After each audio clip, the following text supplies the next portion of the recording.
What's up, beautiful people? I'm Nathaniel Pearl. And I'm Sammy Sheva. And welcome to Curious Chimps Podcast, a show where we explore the infinite complexities of the human experience. We do not endorse anything illegal, so please, consult doctors, do your research, and for the love of all that is holy, be safe. All right, let's talk about drugs. Curious Chimps.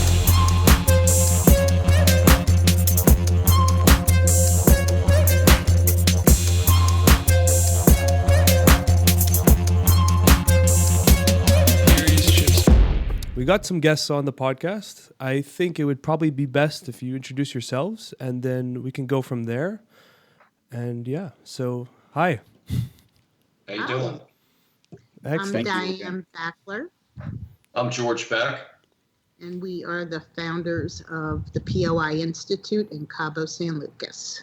Beautiful. And that's where you serve Ibogaine under like a medical style setting for addiction therapy and all that stuff. Yes, that's where we do Ibogaine treatment for addiction, PTSD, depression, anxiety, and spiritual healing. Wow, nice. The POI stands for Power of I. The power of Yes. I, which is twofold. I love That that. is the power of Ibogaine and the power of yourself. Believe it or not, I actually didn't catch that. That's really good. I love that. Yeah. Power of I was already really nice, but it's got a double meaning. Absolutely. And it's so appropriate for Ibogaine and for any kind of recovery. I'll be honest, I stumbled across your Facebook page randomly because I was trying to network in the same communities in promoting this podcast, and I saw the POI Institute. I'm like, what is this? And then I just see like these before and after photos and videos of people explaining their experience, and I'm like, holy shit, this is incredible. This is exactly what I've been envisioning these kind of medicines can do, you know? And then They do. Yeah, and then seeing that there's an organization that's like pushing it out there and showing the benefits, especially with Ibogaine, which is very controversial that you'll get into, the results speak for itself, you know? Yeah, It's- they do. It's like a bit of a unicorn, in my opinion. I feel like there's a lot of talk of, especially lately, the last 10, 20 years, there's so much strength behind like psychedelic or like plant medicines in general. It doesn't necessarily have to be psychedelic, but Ibogaine seems like the silver bullet. It seems like this really strong, even kind of less psychedelic in a sense, if I understand correctly. When people describe their trips, it's a little more Correct. grounded. Yeah, a little more about It's a all kind of inside. inner- It's all introspective. It's the Exactly. only, and we're not experts in all the psychedelics, but from what we understand, Ibogaine is the only psychedelic that's 100% an introspective trip.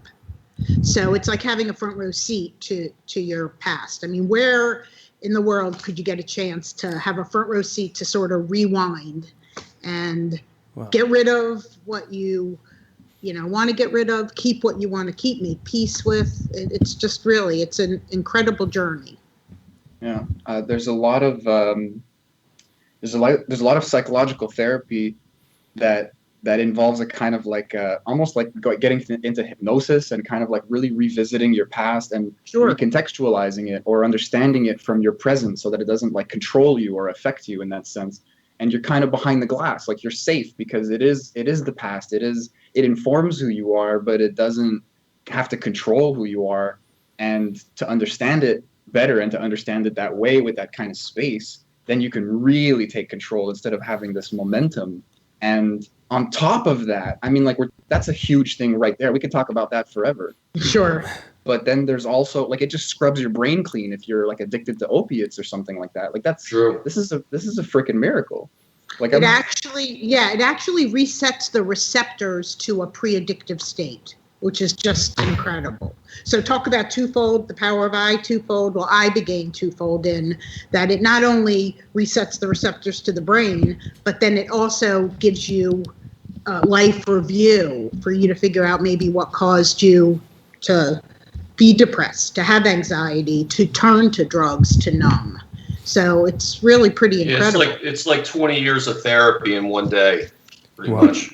And That's what what they say. what blows my mind is from when we spoke last week on the phone, is you said that there's almost no what's the word I'm looking for? I'm Withdrawal. blanking out. Withdrawal symptoms from after taking it. It's like it is not only a psychological change, but chemically, there's no need for withdrawal symptoms physically. Maybe you can go into more detail on why Well, that.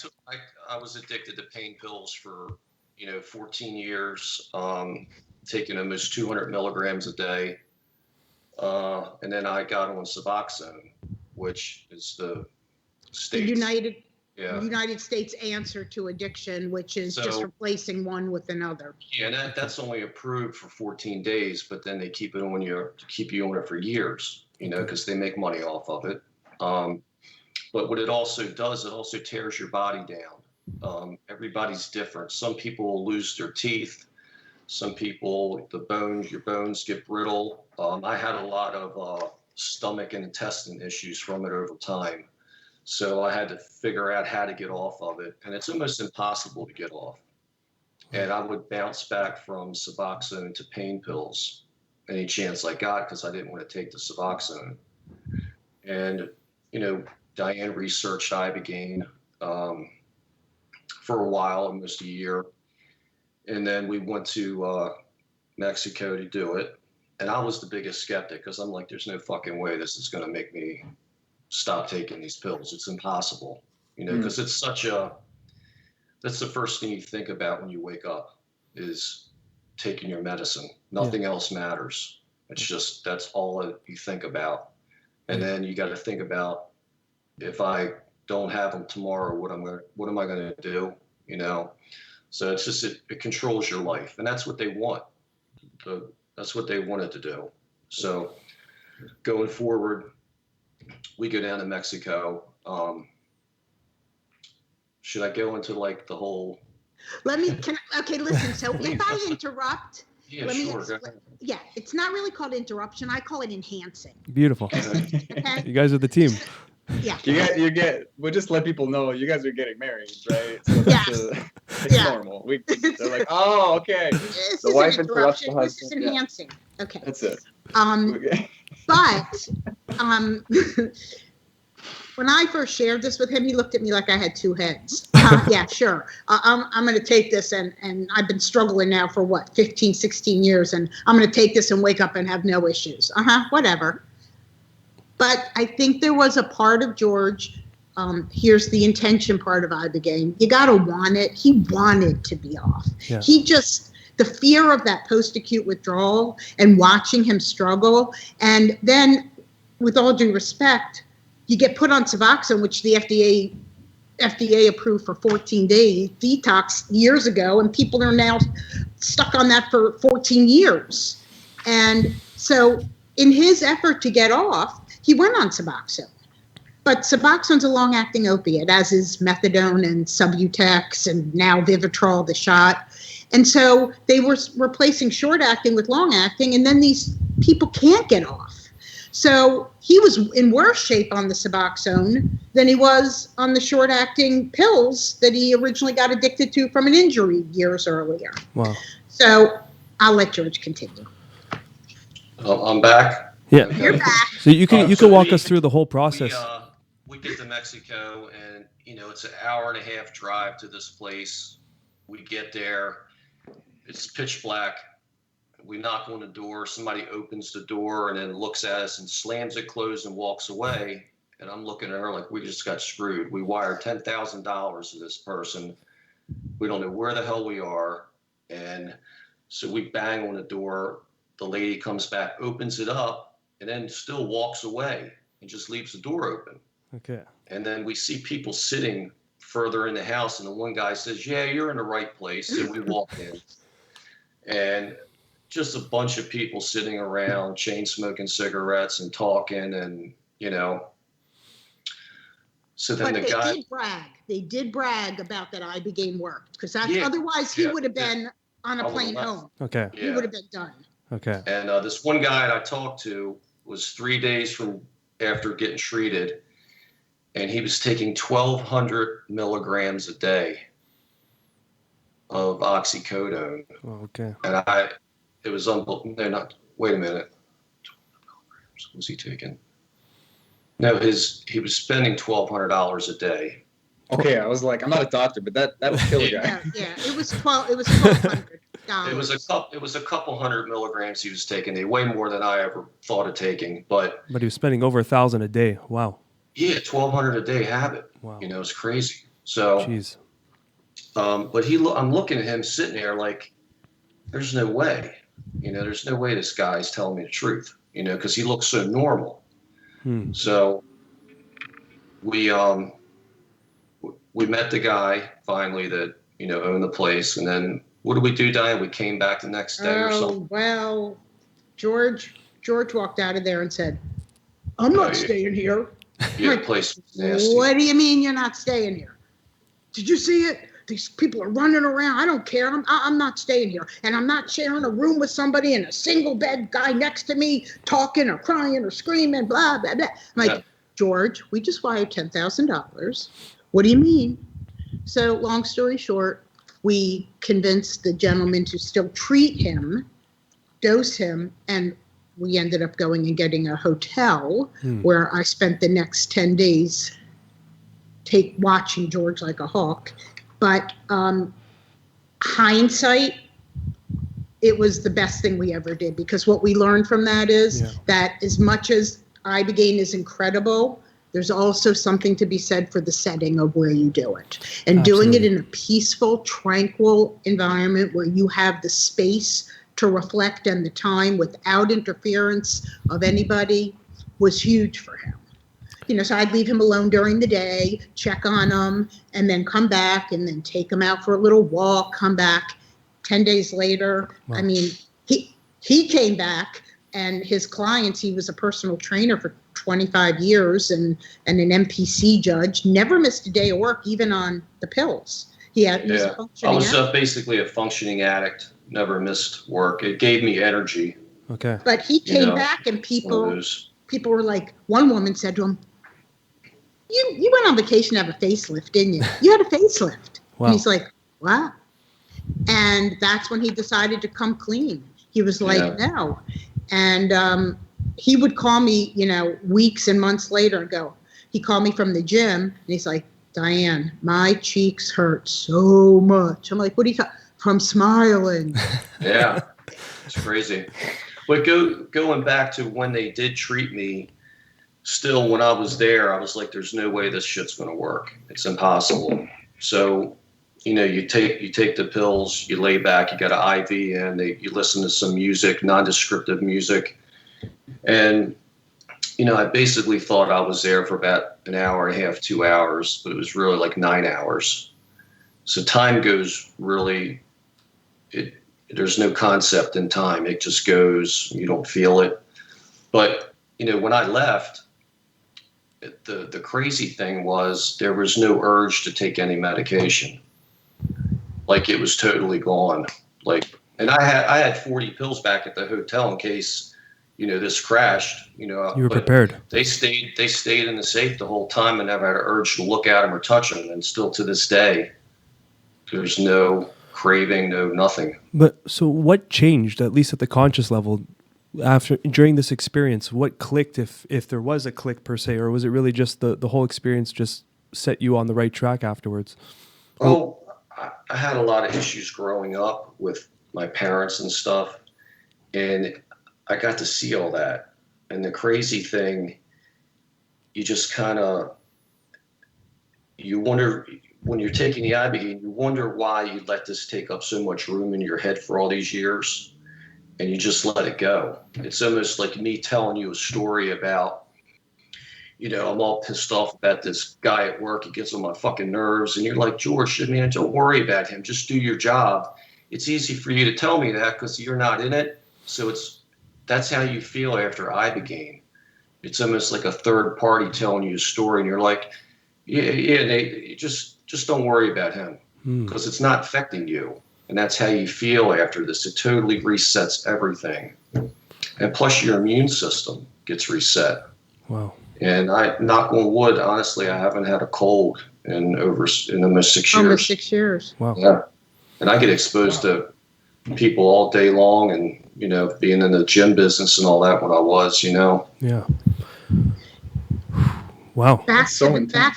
back to that a minute. So he gets done, and we get home, and he's like, "Oh my God, do you see how red the stop sign is?" Yeah, everything reboots. It's weird. All your Noise, senses, colors. taste, everything resets. It's really incredible. Wow. And 6 years later, here he is. And what happened is that woman that asked George if he had a facelift, after he shared with her his deep, dark secret, she shared her deep, dark secret. And hers was that her stepson had been a heroin addict for years and years. And finally, 5 years ago, they had to tough love him, and they kicked him out. And they came from a beautiful home, beautiful family. They had had enough. The lying, the cheating, the stealing. And they said, she told George, he's living in a homeless shelter. He's on the streets of Baltimore City on methadone. And do you think this would help him? And George said, yeah, I really do. Long story short, George and I ended up going down to that homeless shelter, taking him for his last methadone treatment, and with his stepmom, who took money out of her 401k to do this for him, we flew back down to Mexico. And this is a kid that had spent 5 years homeless. He'd wake up every morning in a homeless shelter, go get his methadone, and then walk to the library, get online, look for jobs, couldn't get a job, couldn't do anything, and then have to be back at the homeless shelter by 4:00 to secure a bed. Yeah. So he wasn't on the street. Wow. And he had a suicide date of April of 2017. He was going to hang himself at the Sheraton Hotel in Baltimore. And we took him in January. And let's fast forward. I get the chills even now. Yeah. Let's fast forward to today. So today he's a finance manager at a car dealership, doing extremely well. Wow. Has a baby boy and buying his first house. Wow. Yeah. What do you? And this was after he worked with Ibogaine. Yep. 100% Ibogaine. 100%. So you guys took him. Only thing that- You took him from his bad situation. You brought him to. Was it your center at the time, or you brought him to where George went? Nope, it was not our center at the time. Okay. But we had started taking people, and that's what ended up happening. We realized that we started sharing it with people, and then we started referring people. And some people had really great experiences, and some people didn't, based on the people that were there at the time, just different things. Yeah. And one of the people that we ended up sending said, you guys are just so passionate about this. Have you thought about doing it? And there's nothing on the west coast of Mexico, and there's so many people in need. And what we realized is it also had to be done differently. It had to be done in a very small, intimate setting, giving people their privacy. So our facilities, we only take 2 to 4 people at a time. That's the most. We have an RN that lives on the property with us. We live on the property, so we are here 24/7 with the patients. Okay. They each have their own private room, their own private bathroom, and time to be, just to Yeah. be. Yeah. And so Yeah, you got to have your own space. That's a big thing going through this, because there's the first couple days you're basically resting because your body feels like it was unplugged and it's plugged back in, and now it's all starting to light up again. And there's So some you great need days. some days to process things, so to have somebody else in a room with you, like this one guy was telling this other guy the earth was flat, and kept arguing with him about it. You don't want that kind of shit going on. You don't want that around you when you're that was his vulnerable. kid. Yeah. That's how we really realized we were going to do this. And we spent 2 years researching. If we were going to do this, everyone had to have their own space, and everyone needed the tension, because he was going crazy being in a room with this kid, telling him that the earth was flat, the world was flat. I mean, it was crazy. And I can imagine you guys did, like, the philosophy behind what you're talking about is genius, but so obvious is that the setting is so important when you're dealing with powerful medicines like this. And that can differentiate between a very meaningful and life-changing experience to an actual very negative and destroying experience is really just your intention and your setting. And that's so many people overlook that. And that's what breaks my heart, is because a lot of these medicines, whether it's Ibogaine, ayahuasca, or mushrooms, whatever, the setting needs to be honored just as much as the medicine. 100%. Yeah. And it's it's your intention, it's your mindset that it's something you want. For the addiction purposes of Ibogaine, it really can't be done as an intervention. The person really has to want it. Will they get some benefit? Maybe, but to really be able to let go, there has to be an intention for them, and they have to respect the process and the space that they're in, that they want to do this. It's hugely important. And to listen to the message that Ibogaine gives, because there's a message. Wow. It's a message for everybody. Is it different for everybody, or is it really just like a kind of jet fuel to the direction that you want, which is why you need to want to change? Here's my philosophy on, and this is not my quote. Ibogaine does not necessarily give you what you want, but it gives you what you need. Yeah. And that resonates, big time. I gotta say, everybody's different. It's just gonna do what it's gonna do. It's kind of magical, you can't explain it. About 75% of people have visions, and then some don't, or some don't remember that they've had them, the subconscious. Mm-hmm. And some hear, some have audio, some don't have audio. It is an awake-like, dream-like state. So when you're under, if you close your eyes, you're in. You open your eyes, you're out. So, which is pretty neat. So like if you're in the movie theater and you have to leave to go to the bathroom, it stops. You go back in, it's still, it plays. That's sort of what. That's sort of what. That's kind of comforting to hear. Oh yeah. So there are people that say, "Oh my, I'm really scared. I don't want to." First of all, anything that you see or experience, it's the past. You already did. Yeah. You already experienced the worst. So it's sort of nice that that you realize that really, if you can just let go and let it show you, you can make the decisions what's important to you to keep and hold on to, what to make peace with, what to let go of, what to possibly go home and work on afterwards, with someone, things that might have come up that you didn't realize bother you, that were, our brains have a way of protecting us and locking things away in your subconscious. Yeah. And you don't realize until something like this that, oh my gosh, So is this George is a perfect example of that. Is this giving you like the subjective point of view of your entire life up until that moment? And you can just, like the way George described it, is like someone telling you a story, but there's no attachment to the story. And that's why these people are, and you also, George, were able to work through whatever was going on. Yeah. Because you weren't attached to it. It just goes away. You remember, see, the thing is, you're always in control while doing this. If you wake up or just open your eyes, you're not like with other kind of things you might take. You might not know what's going on. You always know what's going on with Ibogaine. It's not going to put you in a state where if somebody's moving your arms around, you're not going to know, okay. or touching you. You're aware of that. You're there. Okay. But you're separated from the ego. You're like an observer. So you get to see the past from the present, but you get to watch. Wow. Yeah. I got to ask, like, in terms, just to kind of compare in terms of other plant medicines, is this gentle? Is that like is this? No. Okay. I know. It's not. I forgot you can see my face. Like, what's your definition of gentle? Like, well, that's a good question. Okay, let's say something like salvia will or if you smoke something like DMT, you're going through a washing machine, and it's like you're almost being traumatized, but it's you could pull something out of it. And then something like ayahuasca is more gentle, and it has that kind of close your eyes and get into it, but open your eyes and kind of be back in the room. So, and it's more grounded. It's more about you. It's more about your past, more about what you need to hear, and less about everything. So then I'm wondering with Iboga, or like with Ibogaine, is it, you have that choice. You can open your eyes, like you said, literally. But then when you close your eyes, like you're getting a download. Like, is it like emotionally exhausting? Is it physically like intense? Is it like?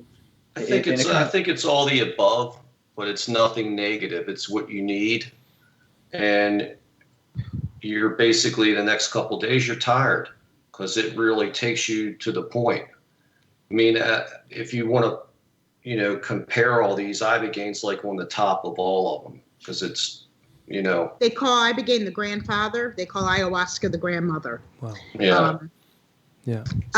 We've never done ayahuasca. We've done DMT, but we've never done ayahuasca. So I can't say for myself. Okay. But from what I understand about ayahuasca is it's inward and you can go inward and outward. Yeah. Whereas with Ibogaine, it's really inward. You're not going to have any kind of an outside trip. That's intense. That sounds really intense. Is there like how do I explain this? Is there like control in the trip? I've heard a lot of trips recently, like kind of getting ready for this conversation, and a lot of people describe like an ability to kind of like talk to themselves, or something that is them, but like a clearer version of them is just informing them, and they can just ask questions. They can really get into whatever they want to get into. They're not being taken anywhere. It's just like everything is laid out, and you can kind of just go like, oh, that's happened. Oh, that's a thing. That's a thing. And this kind of objective, like, observer that you're getting kicked into it's like you're flipping through a movie on pause, and you can just pick a frame. And yes. That can be overwhelming because it's your life, but it can be kind of soft because you can really go, okay, what about this? Okay, what about this? Like, you're in control, if you could say. I don't know. So some people see a younger version of themselves and have a conversation with them and go to points in their lives and they figure it out and let things go. Wow. We've had several people that were sexually abused that came for PTSD, and that literally their young self hugged their older self and told them it was fine to, let go. It's really incredible. We had a Navy SEAL for PTSD who said his was like a kaleidoscope. He could go to different places in his journey. Every single experience is different for everyone. I'll share one more quick story about someone we had recently, several months ago. He was a Marine Corps vet. He did 2 deployments in Afghanistan, 1 in Iraq. Came here, suicidal, binging on alcohol, suffered for the last 10 years from PTSD. Came here reluctantly, was looking for answers, but didn't, his wife and another Navy SEAL had referred him. And so he gets here and, we sat with him, we talked to him, we said, you just have to let go. Just let go and let this happen. You're safe. He suffers from anxiety. So we're like, I promise, you'll be okay. He has this trip. The next day, he's sitting in the hot tub. I go over and I talk to him and I said, are you all right? And we let people, if they want to talk, they talk. If they don't want to talk, they can do and he starts, blah, blah, blah, blah. Like, so I'm dressed. And to get to the hot tub, you got to go in the pool. So I just sit right down, close, because he wants to talk. So I'm going to listen. And he said, this was absolutely the most profound experience I've ever had. And I said, you want to share? And he says, yeah. He said, first of all, it started out, I'm on this train, Diane. I don't get it. I'm on this train and it's going sort of slow. And then I remember you saying, just let go. And as that happened, stuff started falling off the back of the train and it starts going faster and faster. And then I get off the train and there's my buddy. Now, 5 days after he got to Iraq, he'd been killed behind his gun, and he was, he suffered from survivor's guilt, and so he starts running with his buddy, and when they get to the finish line, wherever it was, and he said, come on, I'm so glad to be with you, and the guy tells him, you're good, you're okay, not your fault, I'm good, you go on, I'm always with you. Incredible. Yeah. He crosses his finish line or whatever, and there's like a line of people waiting to shake his hand. And as he shakes her hand, he realizes that every one of those people is someone he killed in Iraq or Afghanistan.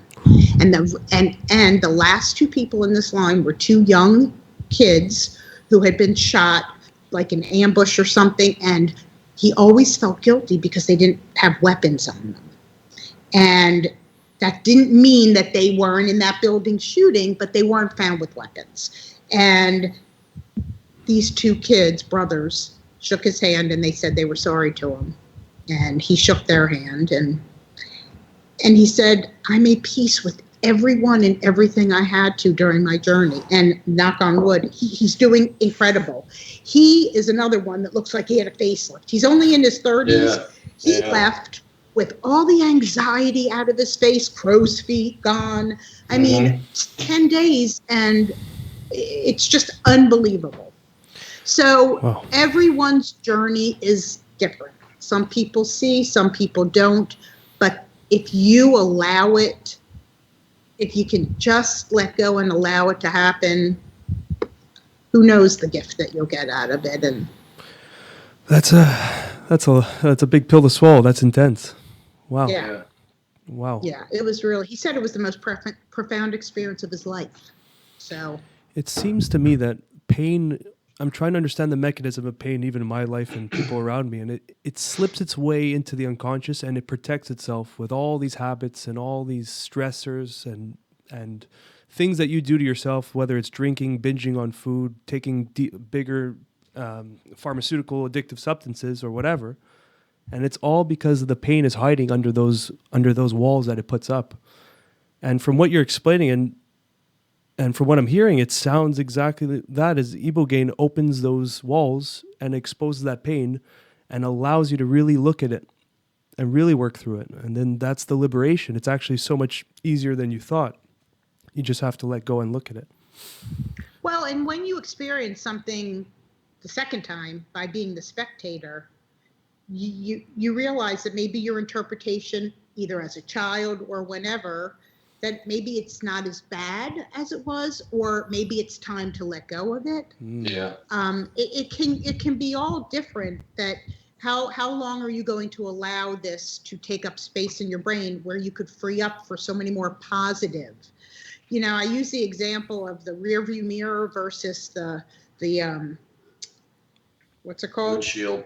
Thank you. Yeah. See, aren't we good together? It's beautiful.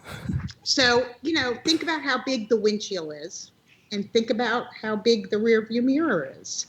Yeah. That's how much on the past. That's your past. This is your future. So, yeah, you have to remember there's certain things that it's important, but the big picture's ahead of you. And what you do and what you can do with it. I love that analogy because in just my mind is if you're focusing on the little mirror, you're not even seeing what's in front of you. Correct. Correct. Yeah. And the other thing about the pain, it's here's another really great analogy. It's also about habits. People form habits based on their experience to protect themselves or to nurture themselves for whatever it is, whether they use eating to nurture themselves to feel good, whether they use drugs, whether they seclude themselves to protect themselves from people, whatever it happens to be. And so you might have heard of this because this is not just Ibogaine psychedelics, but it really is it really describes Ibogaine. Have you heard of the snow-covered hill analogy with the sled going down? So if you can think of your mind as the snow-covered hill, and then you think of your habits as the sled, and every time you go down that snow-covered hill in that sled, you put the grids in the, you're carving a path in the snow, and you're carving a deep path going down the same. And then if you think of Ibogaine as a fresh snow, that allows you to cover up those grids, the tracks, better word, tracks. Then you get to do a new path. And so that's sort of a lot of what it does to the brain by resetting. It's like a fresh snow covering that path to allow you to then, because it's really hard. If you've ingrained that sled, you're going down, you can't get out. Stuck. Well, that's habits. Wow. That's amazing. Yeah. it's like this older concept in like yoga and like in Buddhism and meditation. They talk about like carving these paths and creating habits. And we know about this there's this analogy where it's like if you're at the beach and you take a stick and you draw a line in the water, it'll go away instantly. But then if you keep carving that path in the sand, then it'll take a few days maybe or a few hours to go away. But then if you keep going and carve it into the rock, it'll take years for that line to go away. So it's like, and what's interesting is that in the context of like yoga or meditation, it's like something you have control over, and you can take years, like you were saying, George, like 20 years of therapy. Yeah. You can take that time and take the work and undo those paths, but it takes so much time because so much time was put into it. And instead of taking this kind of egoic, like, I mean, you have to slowly break the ego down and take control over time. And it's kind of like blood in, blood out. You know, the time you put in is the time you need to put in to undo it. Right. Whereas here, it's just like, it's like this is a brain chemistry thing almost. Yeah. And we just kind of, like you said before, like unplug and plug back in, and it can be jarring, but you're left with this kind of dry reality of like, oh, I'm just here. The past doesn't have to define where I'm going. And I love the analogy. Now I'm kind of like overthinking this analogy of the rearview mirror, because imagine in making the habit of looking at the past, you start thinking that is your narrative, your life. Yeah. And I mean, if you think about, like, imagine you're looking at the rearview mirror as if it's your windshield. Then when you turn left, you're going right. If you see a car, you think it's coming towards you and you dodge it. Like you're literally living life backwards. Wow. Yeah, it's like a perfect analogy. Yeah. That's great. Yeah, it's great.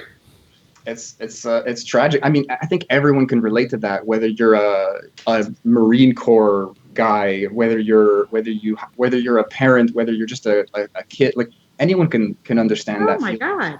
Yeah, sure. Like you're just living based on some programs, you know, they really might not serve you anymore because they're really just based on maybe just one or two things that happen to you, like acute instances in your life, and then they govern your entire decision-making process. It's kind of a prison. Ibogaine allows you to change your ingrained behavior, whether it's the addiction of taking the pills or whatever, and gives you just sort of a fresh start, you know. I'm curious I didn't mean to interrupt. Sorry. No. I'd love to ask you guys something I've always expected and realized is kind of bullshit now is like when I take these I don't know, for lack of a better term, drugs, I'm expecting to come out of the other side like a different person. And it never really happens that way. It just kind of shows me a lot of stuff that I now can, you know, like there's different things in my tool belt. I'm still me in the end. No matter what I do, I cannot escape the meanness of my life.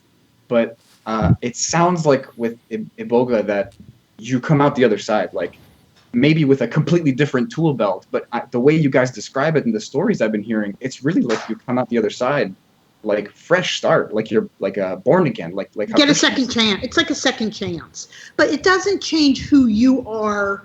But but listen, you might have been changed by your experiences, but who you are as a, you know, like people say, is my personality gonna? No. Well, not no, because George all of a sudden I forgot he had a personality. Well, taking those pills for so many years, it just dulls you. You were numbed. It puts blinders on, and you only see what's directly in front of you.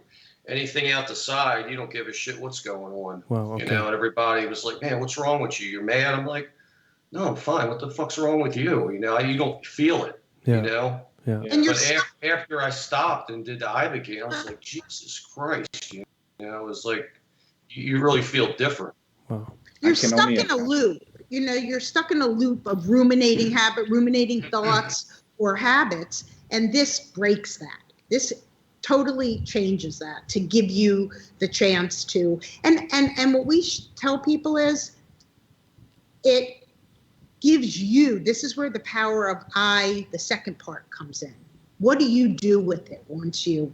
Because you can't treat Ibogaine as an experience. You have to somehow incorporate that experience into your life. What did you get out of it, to be able to move forward? Some people need aftercare. Some people, so much comes up, they need to go to therapy afterwards, and discuss what are these underlying issues came up that they can now work through. And that's a really important, thing for people to understand, that it's, yes, you got Ibogaine to help you. That's the tool. Then moving forward with it. Integration, don't right? Treat it as an experience. The integration part of it. Yeah, integrate it into your life. That's sometimes for me, from my experiences with ayahuasca or DMT or whatever, is the integration process for me can sometimes be overwhelming. But that's or underwhelming. Yeah. Like you don't realize that you need to do this work afterwards, and you maybe rely on the medicine too much. Yeah. Oh, that's it. I'm not familiar with the ayahuasca. Does ayahuasca give you information? My cousin once called me and said she does ayahuasca a lot with a shaman, and she said, "Oh my God, I saw Aunt Doris," which is my mother. Okay. She said, "I just wanted to make sure Callie, my daughter, was okay." I'm like, "What?" "Well, Aunt Doris said to check on her." I'm like, "Okay, she's okay." And I wish I talked to my mother, but so I don't know. Is that, does ayahuasca give you? It kind of, it's very deeply rooted as well, but it comes from a more of like, everyone says it, but I have to go with them. It's like a motherly feeling. It's like, there's like a warm hug with you the whole time, but sometimes not. I correct myself. Sometimes she throws you into the fire and comes back at the end to see how you're doing. Yeah, well, the Father really gives it to you. But for ayahuasca, it's very ancestral, and ancestral, and definitely not ancestral. I was like, what did he just say? Like that's the wrong choice of words. Ancestral and internal. So you do work through a lot of things, and there's plenty of time to go through, because it's a long 6-hour experience. So there is time for self-thought and work. But then when it's gone, and then you're back into reality. And sometimes I guess that's the hard part, is to incorporate all of those things and to follow the lessons that you were given. And sometimes you forget, be frankly, like there's so much information given to you. Sure. We give people journals because things come to them. This can go on for hours, sometimes days for people. The other difference is, and I'm not sure, Ibogaine is given. Ibogaine as we do it now. There's root bark. There's 3 forms of Ibogaine. So there's the root bark, which is what people might do in a group setting or things like that. But Ibogaine TA and Ibogaine HCl, so Ibogaine comes from a bush in Africa, and it's made up of 12 alkalines. So HCl Ibogaine is made up of 1 alkaline, and that's the purest. That's like the coconut water to the coconut. And then there's what's called total alkaline, which is made up of 4 alkalines, and that's TA. And so we happen to use both. Very few facilities use both. Most use HCl. We use both because we have discovered that the combination of both a lot. HCl is really great at interrupting the addiction and resetting for depression, anxiety, physical ailment. They're actually using it to do studies for Parkinson's disease in the U.S. But TA is more of the spiritual component. So because most people that suffer from anxiety, depression, addiction, whatever, something happened somewhere. So the TA, it's a great combination of the two. So 95% of our patients, there's a combination, and every patient's different. There's no standard amount. It's based on addiction. It's based on pre-existing conditions. It's based on weight. So everyone gets a different amount. Nobody is the same. It's based on their situation and customized. Here we go with my first senior moment. I forgot why I was telling you. Anybody want to plug in and tell me what I said? It broke up a little bit when you were talking. But what was that? Why was my reason for? Because Ibogaine is done individually, whereas you might do ayahuasca in a group setting. Well, that's it. It's usually it's like a ceremonial setting with about 8 or 10 of us. So it's I forgot to mention, it That's- is kind of more of a collective experience where we're Yes, all this is experiencing it. very individual. Yeah, this is Okay. individual. Okay. You are hooked up to an IV for fluids only. Okay. Ibogaine's given capsule form. So I don't want people to mistake that it's given in an IV. Okay. And you're hooked up to an ECG machine because it is cardiotaxic. Okay. So you have to monitor someone's heart. There's a registered nurse with patient the whole time. And they're in their room in a comfortable atmosphere, headphones, listening to nondescript music. You want to have a blank slate. You don't want them to hear anything from the outside. You want them to be able to go internal. Okay. So you want to give them something they can't relate to, cover their eyes, and just let them go. Just be with them. But it's all individual. No, it's never done in a group setting or. Okay, that's anything. that's a main difference, because ayahuasca almost feels like you need the group. Mm-hmm. Yeah. Yeah. That's a big difference that I might be able to point out. Is like ayahuasca, we were talking about how it brings up this kind of ancestral mentality. Ancestral. And you really ancestral. And got it. ancestral. There's this idea, or it's a feeling, and again, the visuals or the conversations you might have. It's a lot based on who you are, based on where you come from, and there's a lot of medicine in that, in Iboga or in Ibogaine or in ayahuasca and DMT. Sure. But there is this theme sort of that, like, you come from the earth, you come from your mother and her mother and her mother and your father. Everything is you're a part of this ecosystem. Whereas Ibogaine, there's such this introspection that happens that you really want to kind of allow that. You want to fan those flames sort of, and kind of put a blindfold so that this person can really explore this inner space with no interruptions or something, or no influence. I'm really curious, like, if you can step by step it. You guys, you've already touched on a lot of it already, but like, what's the protocol, if you will? Like, what's the path that someone takes if they come to you and go through this whole experience? Like, what's the 1 to 10 kind of steps? Me, George? Please. Because if I start, she's gonna talk. I don't know. I You don't guys know. interrupt each other. It's cool. I don't know what you're talking about. Feel free. Feel No, free go to ahead. enhance Go the ahead. conversation as I go. You know what? You can also explain, because your first experience that you talked about and how it wasn't like ideal. You can kind of you can get into what you would have done differently, or what you do differently, or what other places do. Because, like, I've heard of this one place that's practically like a spa.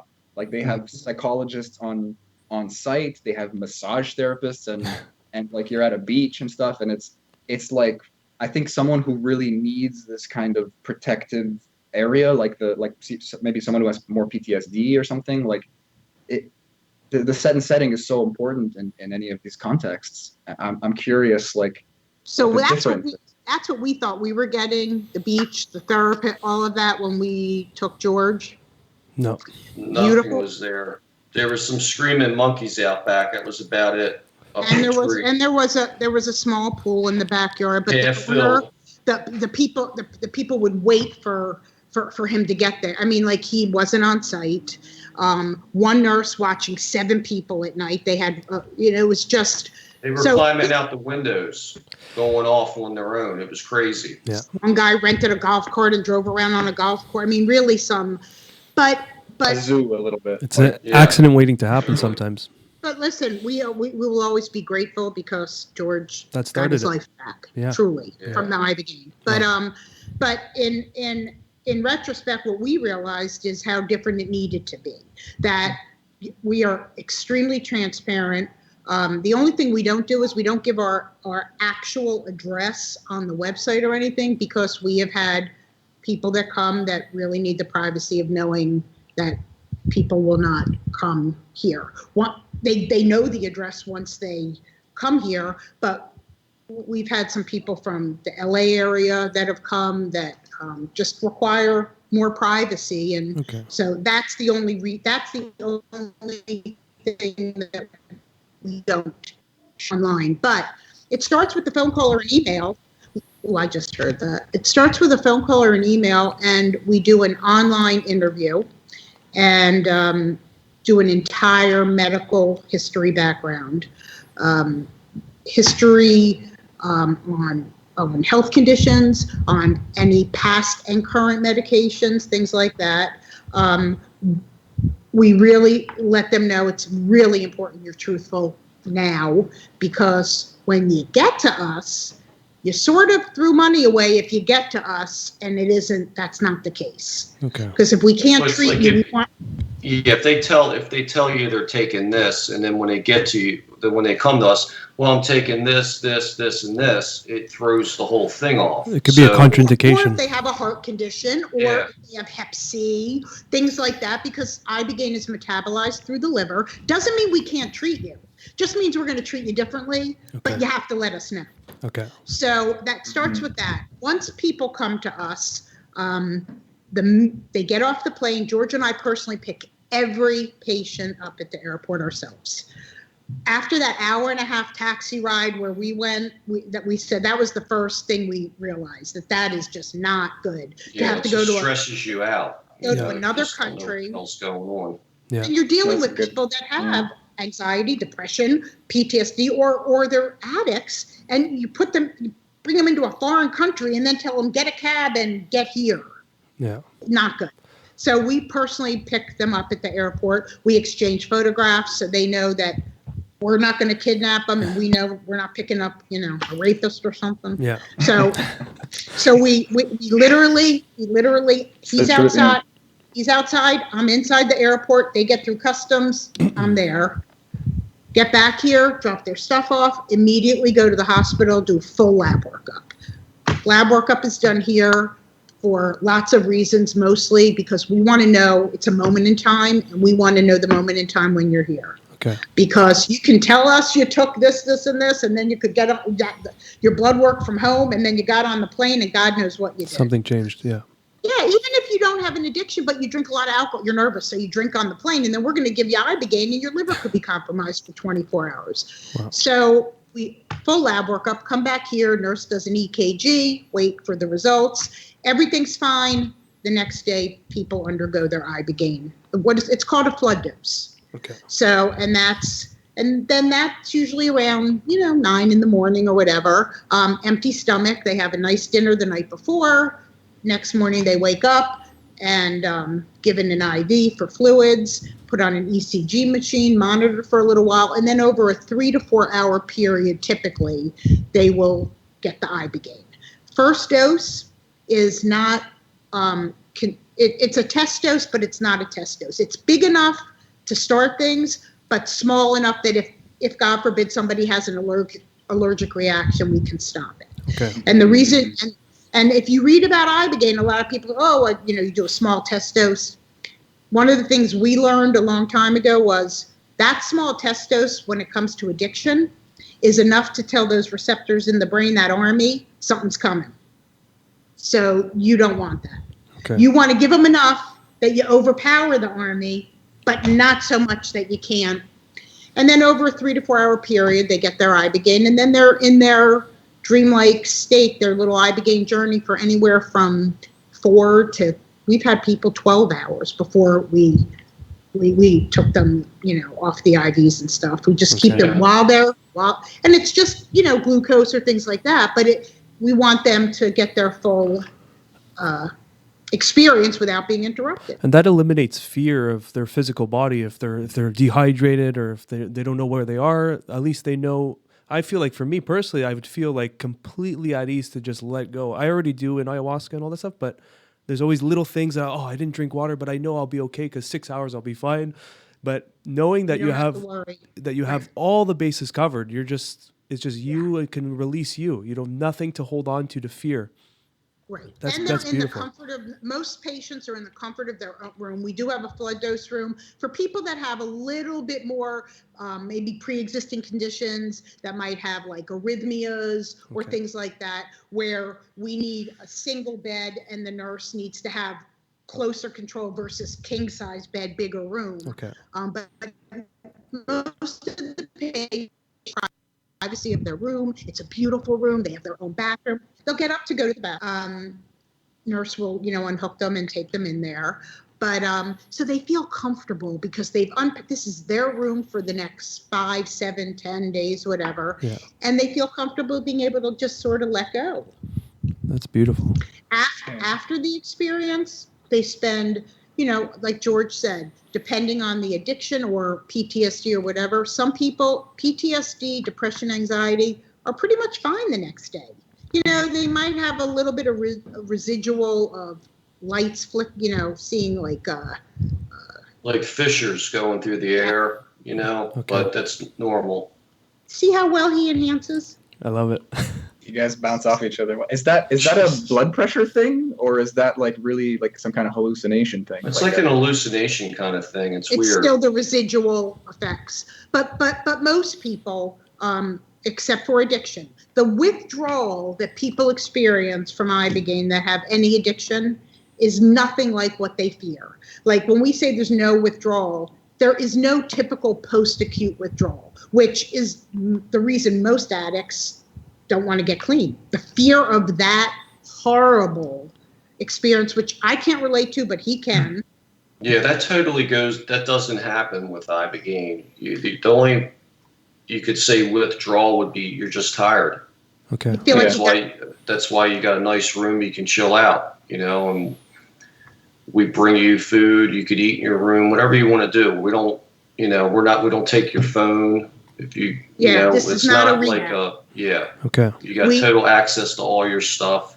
We have internet, smart TV. Some people want to sit and watch TV. Some people want to go out to the pool and the hot tub. Some people want to walk on the golf course. Some people want to go down to the beach. We golf cart down to the beach. We really do have what is on our website. I mean, it's all true. We do have a masseuse that comes to the house too. We either take them or we can take you out if you're feeling up to it. We take them to swim with dolphins. That's the beauty also of Ibogaine. Yeah, resetting of everything, getting back to nature, getting people to appreciate life. So we'll take them to the beach. We'll either take them to swim with the dolphins, depending on the season. We'll take people whale watching. We'll go for boat rides. We go out to dinner. They'll get a massage either here or at the spa. So once they're feeling better, the idea is they come because they're broken or for whatever it is, detox, and leave like they were at a 5-star trip. Like they can really take this experience with them and know that life's good. Yeah. It's a bit of a vacation, but really after the Ibogaine. Yeah. It's like an earned vacation. Ibogaine is not a vacation. No, I can't. You guys sound kind of like humble ushers, It's like it's really not that bad. I don't know why Diane, well, there's no pain involved. It's just no. you're just going to see your shit basically, and you got to deal with it. There's no other way around it. It's just real. Yeah, it's all real, and you're basically going to see it. And you're going to say, okay, I understand. What's next? You just let it go. I guess some people might have there's nothing out there that can allow that we know of except Ibogaine. Or years of therapy, like you said. Right. That always feeling. Doesn't guarantee things.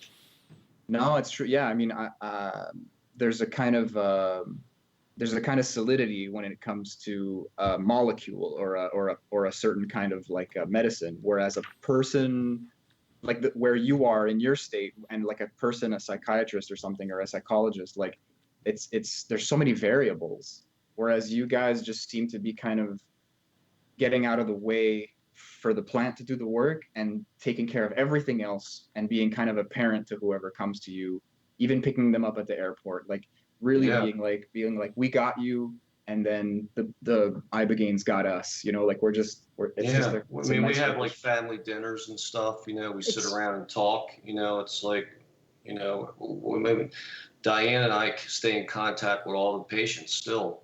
Every patient that has ever been here, there's not probably every 2 weeks. There's texting or calling every single patient. We get Mother's Day, birthday wishes, Father's Day, that's Daddy George, by the way. We call him Daddy here. And, and we'll take him to the gym to work out even, so there it is. It's very much, and a lot of people are in need of that, are in need of just a little TLC. Yeah. And so this is a very, I don't know that there's very many Ibogaine facilities that are like us. First of all, we're so small and so intimate, and that it's a family style. You know, it's a retreat, but yet family style. You know, it does give you that resort kind of feel. Well, maybe a resort is more like a factory, you know, and even though it might have all the bells and whistles, you feel like you're being processed, whereas you guys have this maybe kind of like a bed and breakfast vibe, if I Yes. could. Exactly. That's Yeah, it's a much better way to put it. That's the bed and breakfast in Ibogaine. Right. And when I say that Ibogaine isn't, you know, no, it's not. I don't want to scare people, but what I will say is that it is a, would I do it again? Yes. But a lot of the reasons that we do some of the things we do that we wish we didn't do in life has to do with something from our past. And a lot of us don't even realize it. One of the things I learned about George and I have been together since 2002. And then, you know, so all these years go by and he gets done. And what I learned is so much of George's behavior all those years was based on, he was living his life based on his subconscious, based on things, and didn't even know it. And once all of that stuff was gone, he was able to move forward consciously, make decisions. Like he didn't even know why he did some of the things he did. Like it just, and that was based on the trauma. So what I say is it's not a fun journey for most people in the sense that you're gonna revisit some things that may bother you. But the gift and the beauty is you're able now as this adult and as this spectator to make the decision what you do with that. You're not the same person back as when it happened, whether it was childhood or whatever it is. So now you can look at it as the spectator and say, it wasn't as bad as I remember, or it was, but you know what? It's okay, done. George went home and called his dad and said, I forgive you for everything. Wow. When he said, Diane, I don't know how many years, George, that you hadn't shook your father's hand? Christ, 40. Wow. Yeah. I'm not even 40 years old. Yeah. Wow. Thanks a lot for that. Sorry, that's how I think. This is my point of reference. No, but honestly, it sounds like I get what you guys are saying. I think maybe from your point of view, Diane, it's like you want people to know it's safe, but it's work. It's a bit of a roller coaster. It's a big mirror, and that's hard for people. But maybe from George's point of view, you're saying it's so much better than the alternative. So it's like, and it's a gift. And it's a gift. Some people have had amazing, like even though they saw things. We had a woman who, her whole life, she came for just spiritual healing, and hers was like a tapestry where she saw like beautiful tapestries on a clothesline of her childhood home, this and this. She had also, unbeknownst to us, never shared it with us or anyone for that matter, I think other than her husband, that she had an abortion in her life, and she's religious. And she has lived with the guilt of that for 40, 50 years. Wow. No, probably 40. Before you were born. So what happens to her is through this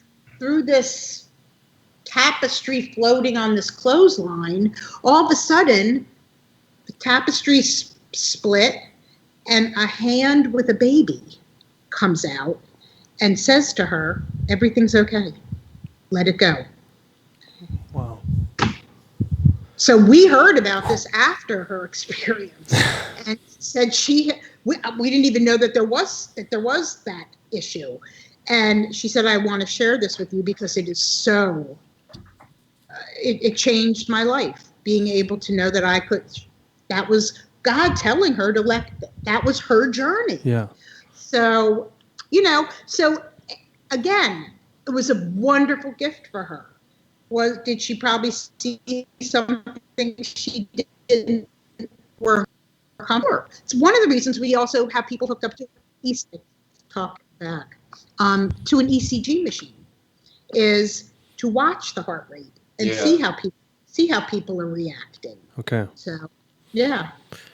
Wow. I It feel must be intense. that that's such a burden on all of us that we're all operating in some way on our past. I mean, there's moments where we're focusing on goals and future, but a lot of our habits are dictated from our past. 100%. And it's amazing to see that once you release that, what comes after is just, it's so profound. And yeah, it's beautiful. Yeah. I don't think a lot of people realize they're doing it. That's the big beauty thing. of Ibogaine. Listen to the message. Yeah. Yeah. No. So real quick, I want to bring this up because the reason why we're in Cabo.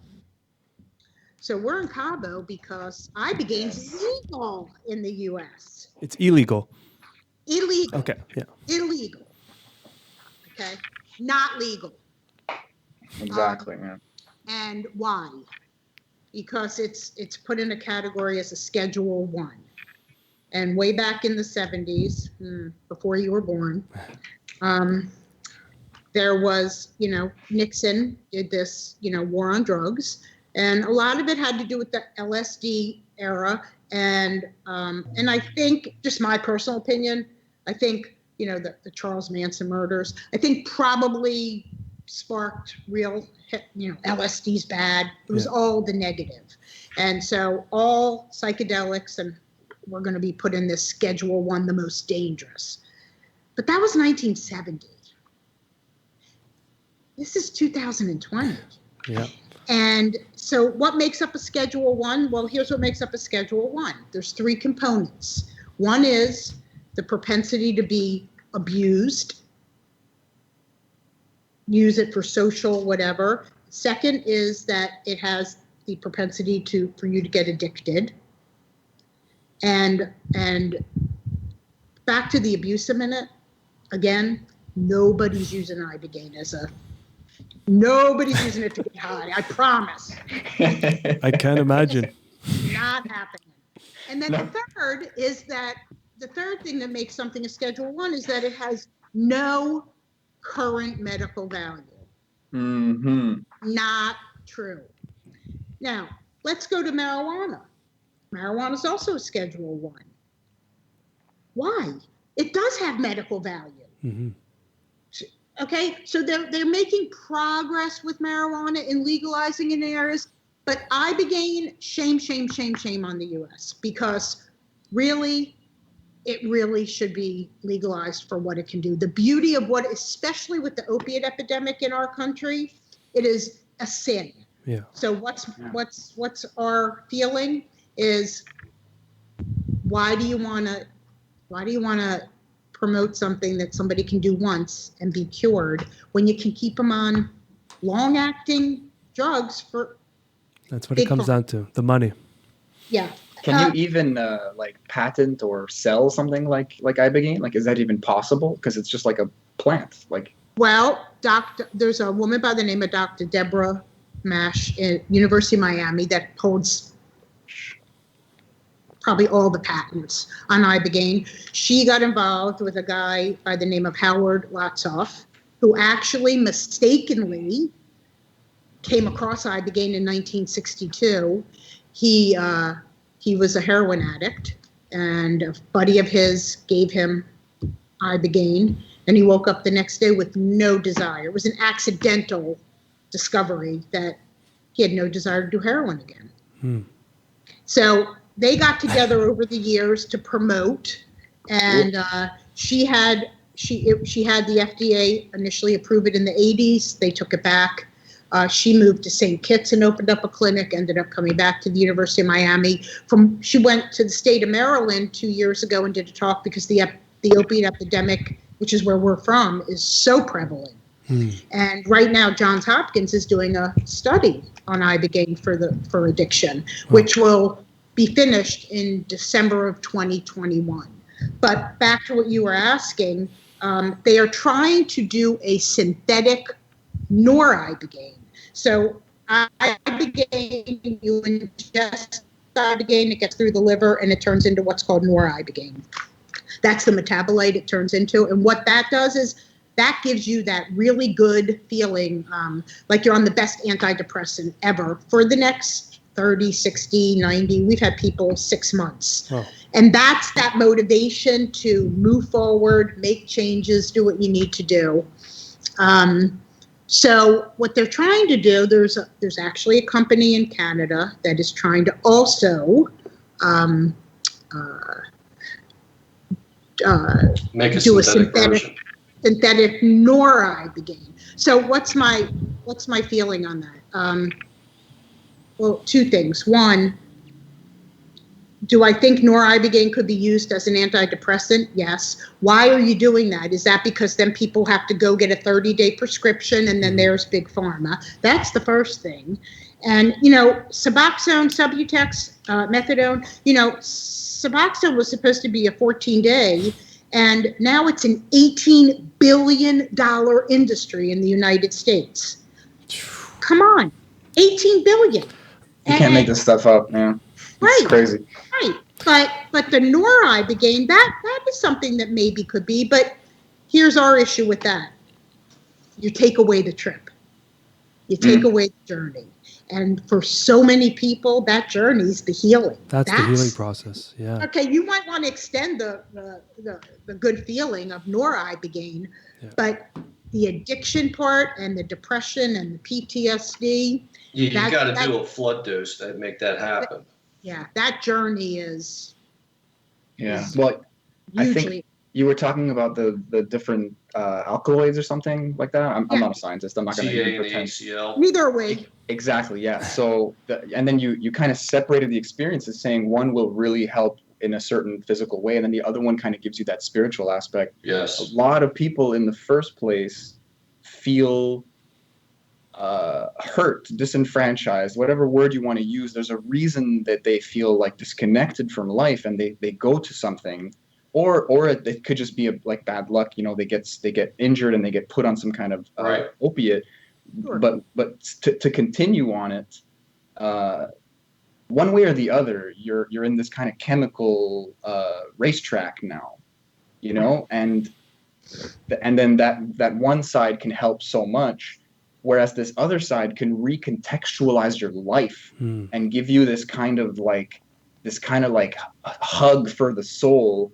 And they're taking that out, and then you're just gonna weed is not that addictive, but it gives you like good feelings, and that can become a habit. Anything can be addictive. Sure. So I'm personally I share your, let's call it skepticism. Like I have a fear, pretty much, that this could become disgustingly monetizable, because it's just a good feeling kind of drug thing. Whereas the plant, weed is actually a good example as well. People do these like THC extracts and stuff.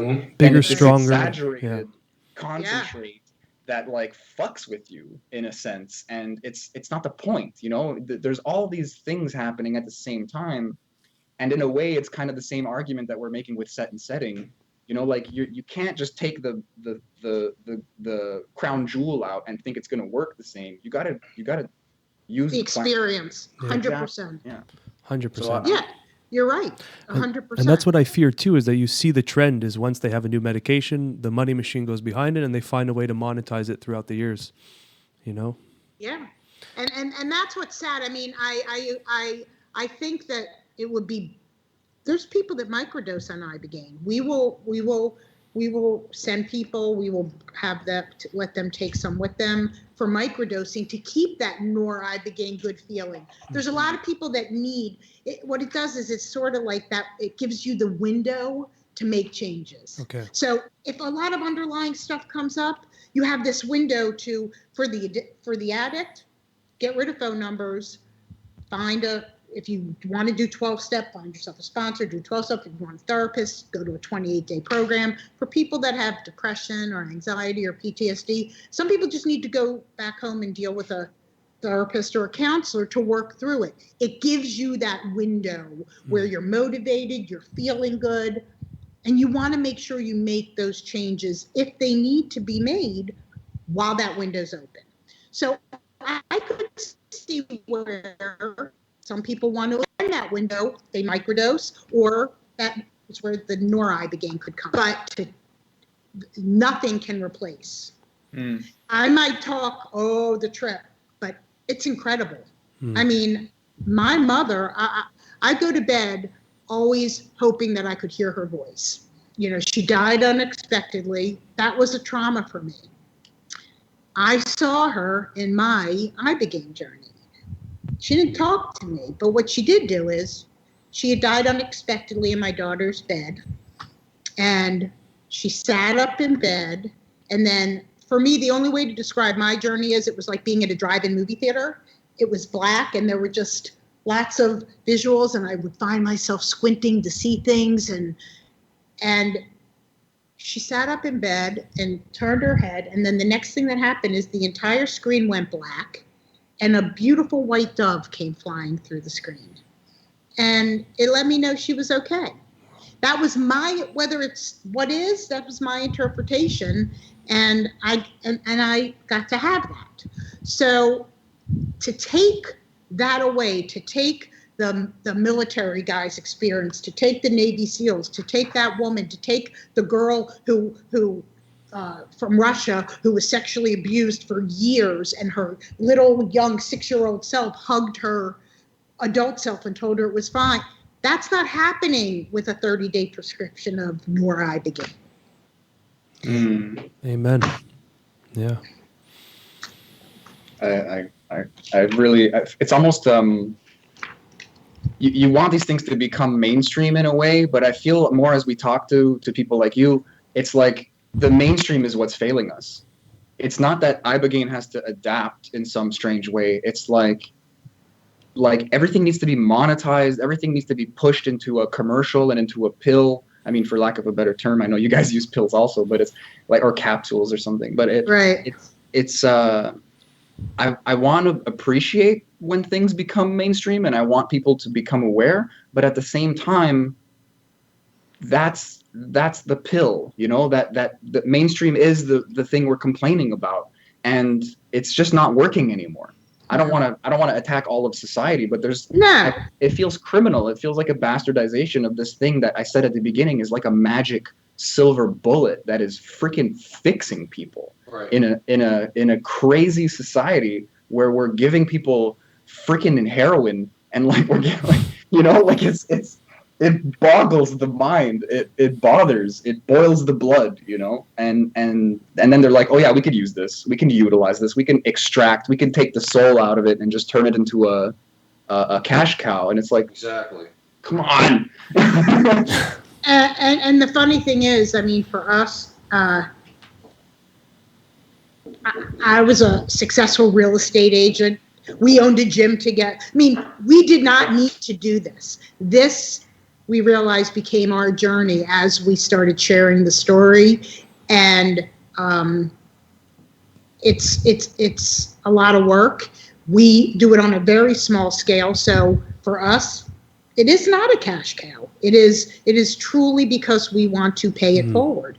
There are clinics that have, 4 bedrooms and 8 people. Yeah. We have 4 bedrooms and 4 people. So for us, we truly believe that this really has to be about caring about people and paying it forward and spreading the word that there is a solution. There is something that can help people.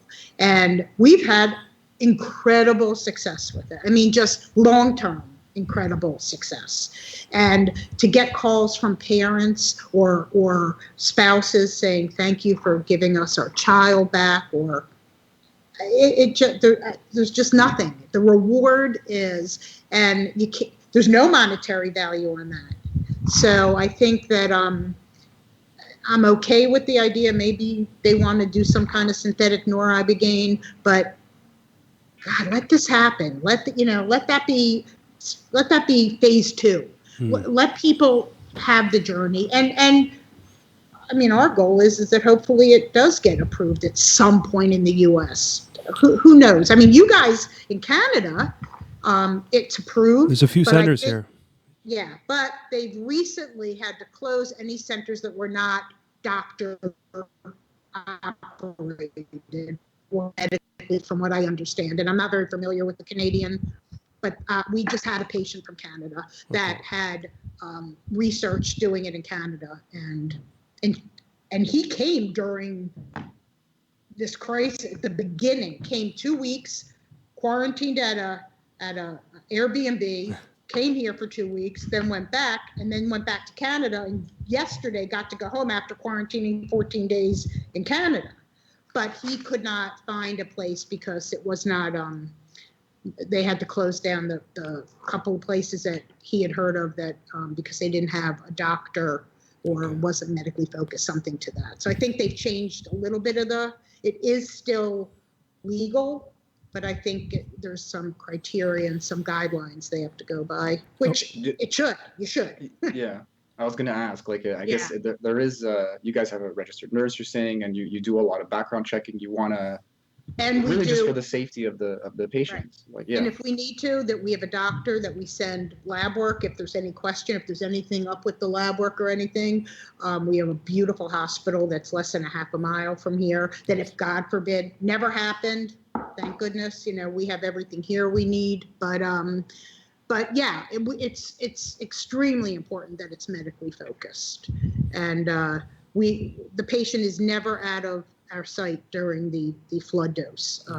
The nurse is with them the whole time. If the nurse needs a bathroom break, George and I are sitters, things like that. But other than that, and I think that's part of the safety for people, that they feel the comfort of knowing. Yeah, for sure.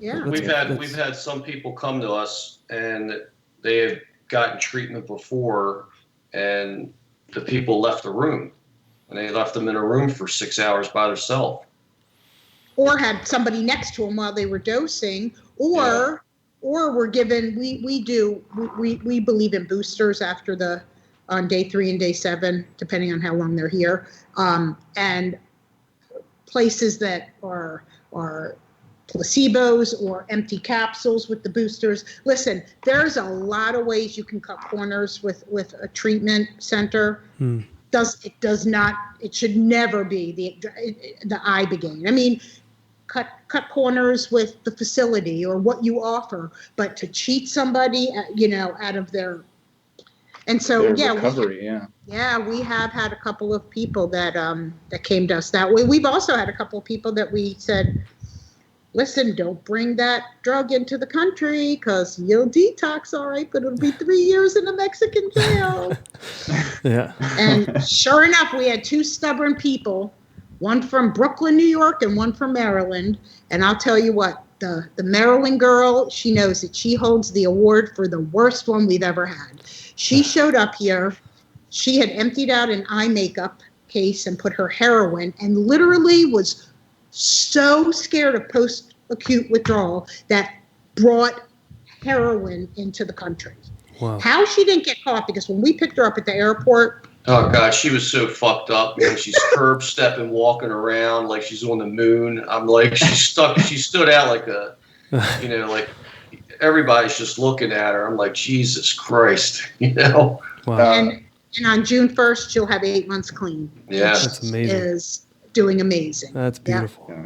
Wow. Yeah. There's I think a lot of people are, even after all this information and all the evolution of the mentality behind mental illness, behind addiction, behind all these things that hold stigmas, people have a hard time understanding that, like, you're not like chasing a high at this point anymore. No, Like, it's all maintenance. Maintenance. That's a perfect word. It's like you don't feel normal. You're running away from a low, if you want to put it that way, and then you just try to get back to like a normal, and you need a external substance to feel normal. That's a level of hell if I ever heard one. It's total hell, because every day I was like, am I going to have enough at the end of the week? You know what I mean? It's just it rules your life. Wow.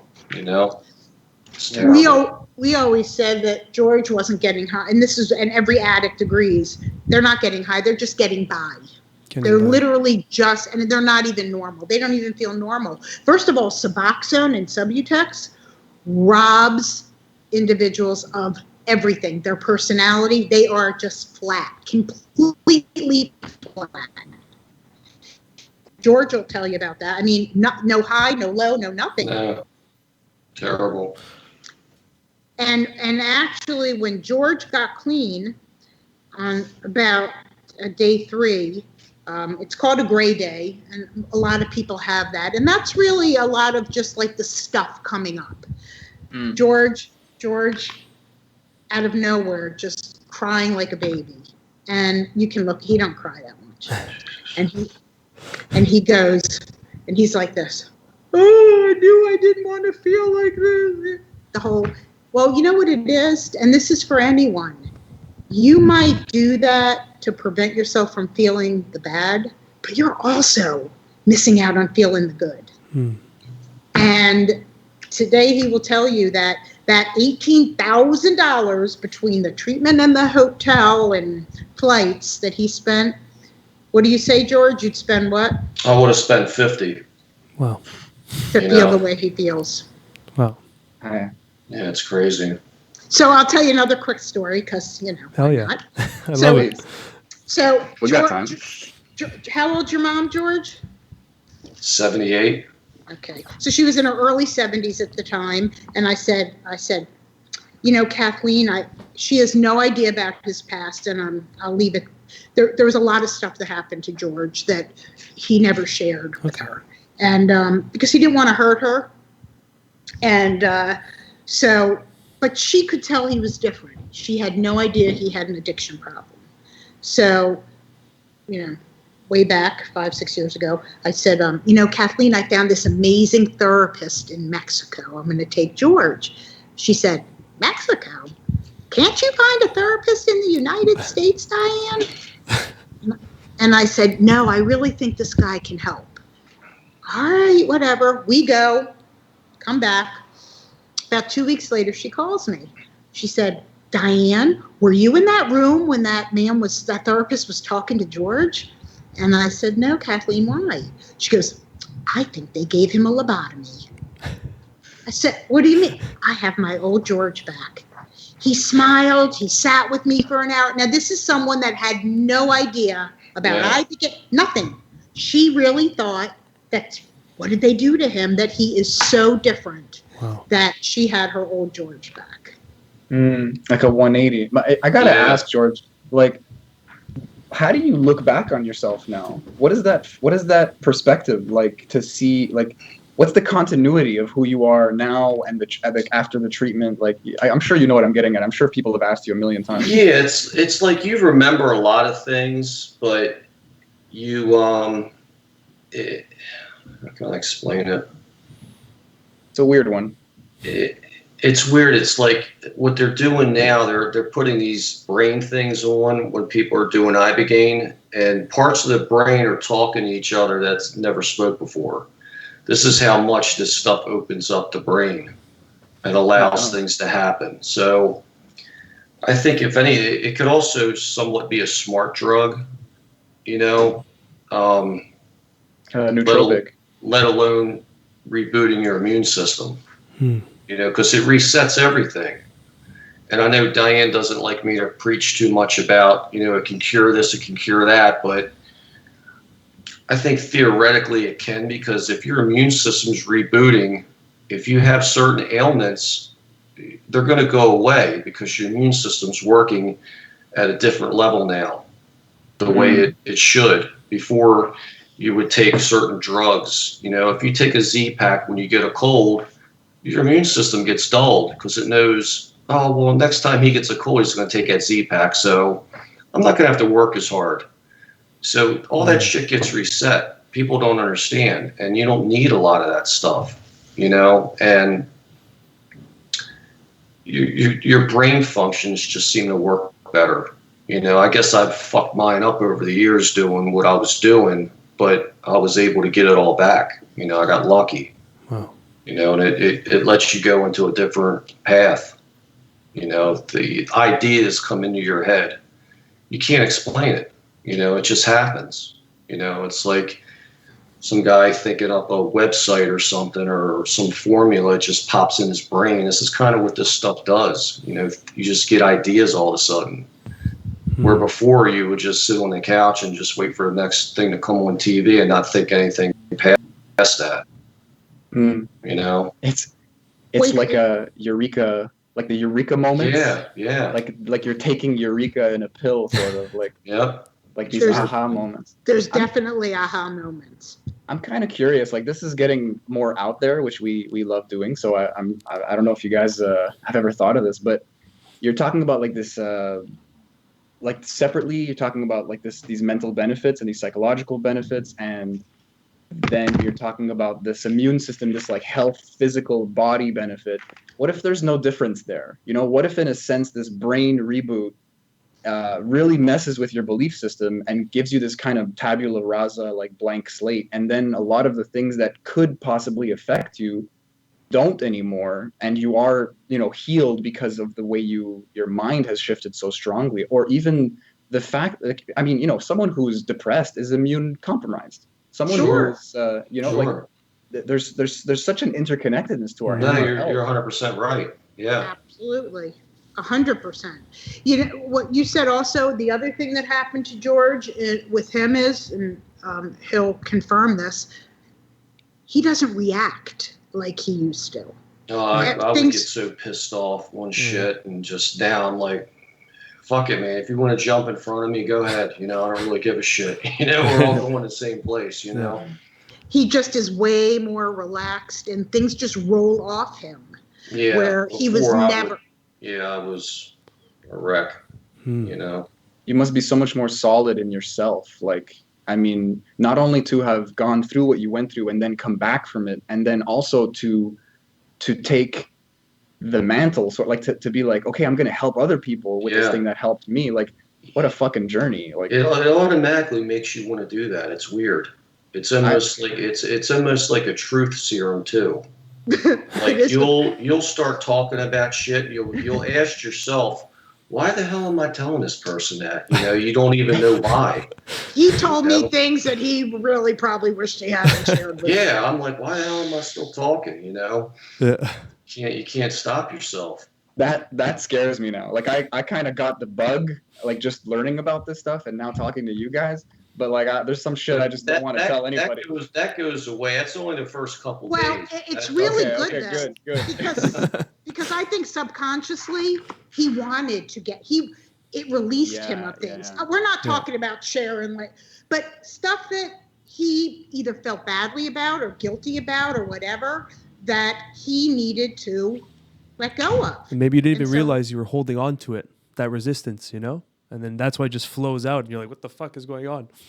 Listen, with a lot of addicts, they're, you know, what does Dr. Phil say? How do you know when an addict's lying? They move their lips. Oof. Yeah. That's a good one.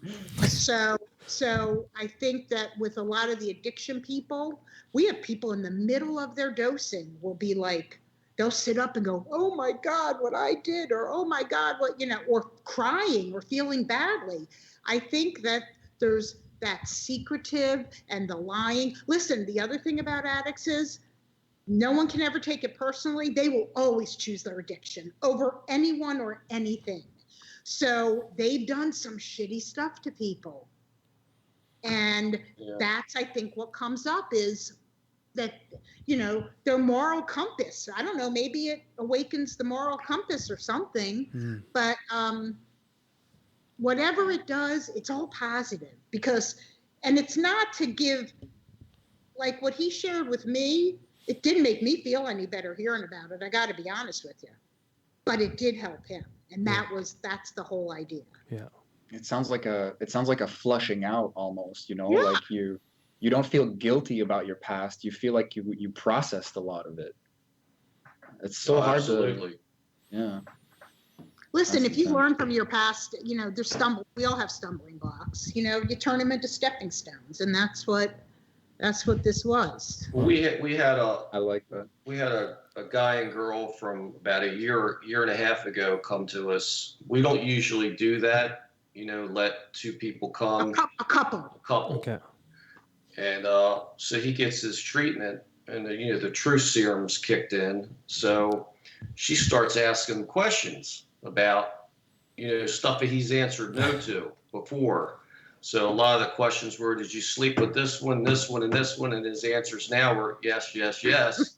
So she went, ballistic. We had to say, look, you can't do this. He's gonna, so it was kind of. That was the last time we let. Yeah, that was the last time we did that. Accompany another. Oh man, bless her heart though. Like you can't pass that opportunity up. Like who? Oh no, she took total advantage of it. She's now inquired about treatment for PTSD. But they're great. Yeah, they're in New York and they're doing it. He went back and sent us he was a dealer. He didn't share that with us until the day before he got here. He said he struggled, but he didn't bother to tell us that he was dealing heroin and fentanyl. And he came here, and oh my God, I absolutely adore him. I mean, that's the other beauty of this. People from all walks of life. There's no judgment from anybody. Yeah. We've treated porn stars, truly, like famous, big time. I wouldn't know that they're famous, but somebody else might. But they are big, big, big, big. And we've treated drug dealers, and we've treated people from Hollywood and stunt women and this and that, and from every walk of life. And yet they've become part of our POI family. But this guy got home. He had hid. I had never known there's such things as like blocks of heroin.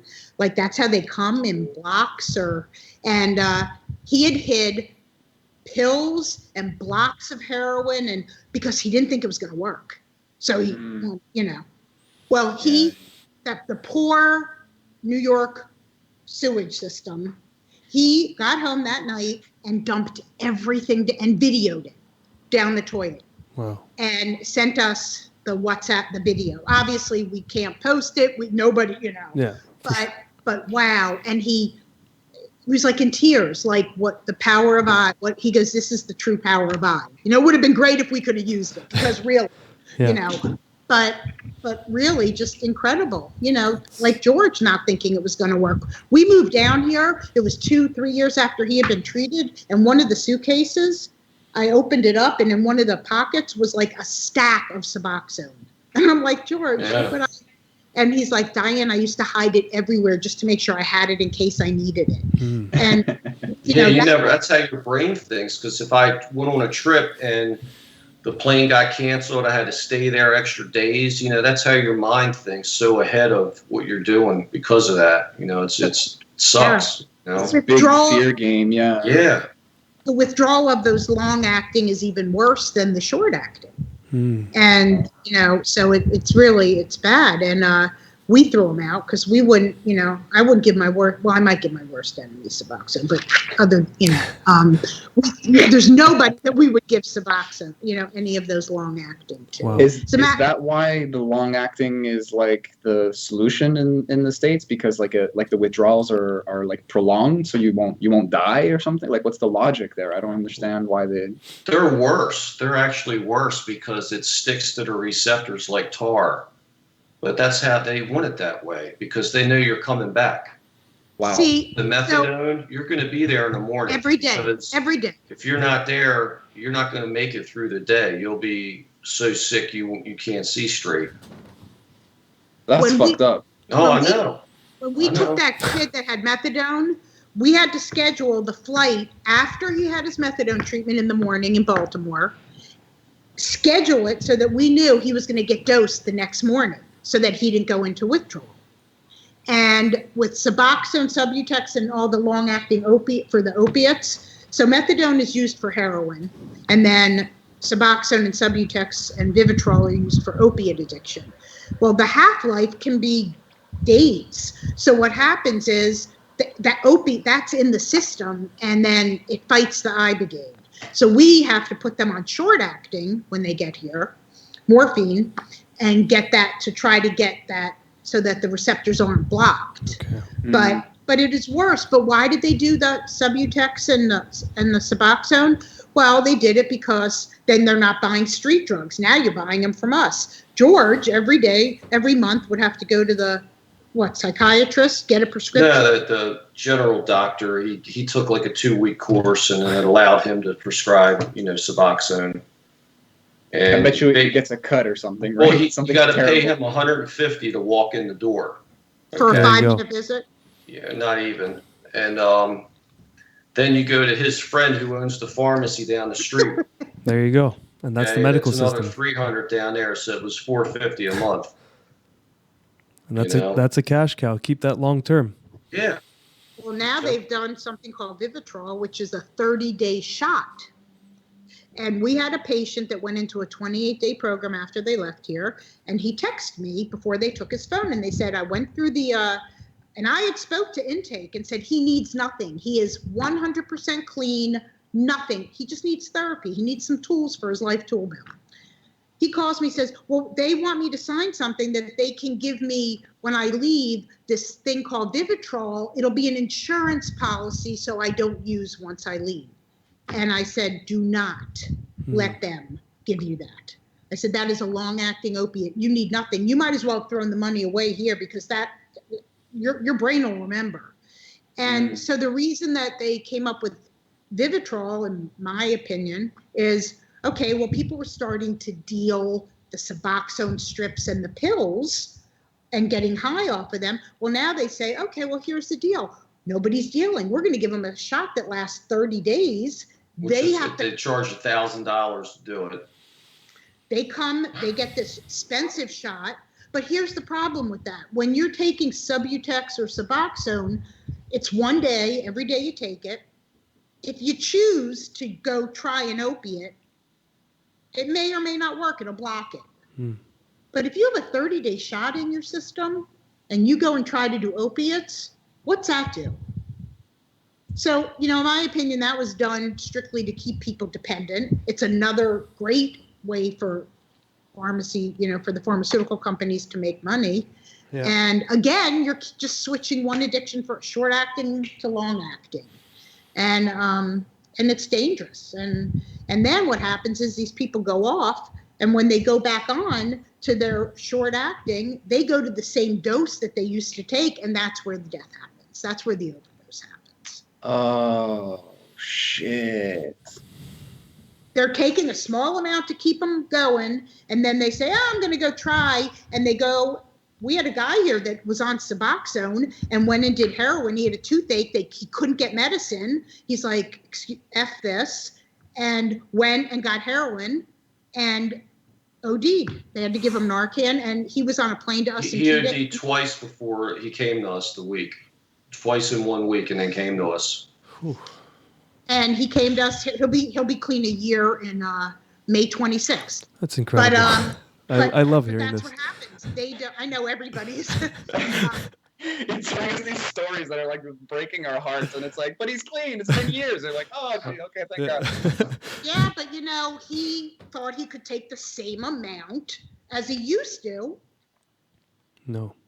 No. But a lot of that stuff is laced now with the fentanyl, and that's what you don't know, because even in a hospital, it's measured out in micrograms when they use it by a machine. It's humanly impossible for anybody to measure it out and give it to somebody. So, you got people throwing into the what they call scramble and heroin. You don't know how much you got in there. So if you're used to buying bad shit and the needle's got that much in it, and you buy the same stuff but it's got fentanyl and you put the same amount, then that's usually what kills you. It's all over. Yeah, it's not an exact science. Speaking of overdose, if you researched Ibogaine at all, you might have read somewhere on the internet death. People have died. Yes, but the small amount, seriously, first of all, it's almost impossible to OD on Ibogaine. You would have to throw it up. You'll throw it up. Your body purging.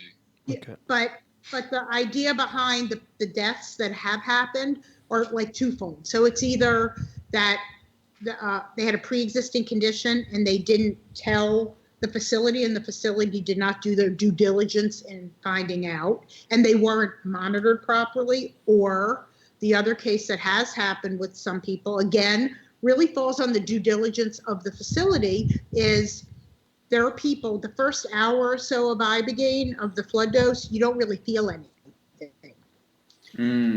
Well, I'm going to go into post-acute. And they had a pill hidden. Somebody wasn't watching. They took it. They cardiac arrest. Wow. So so it's not from Ibogaine.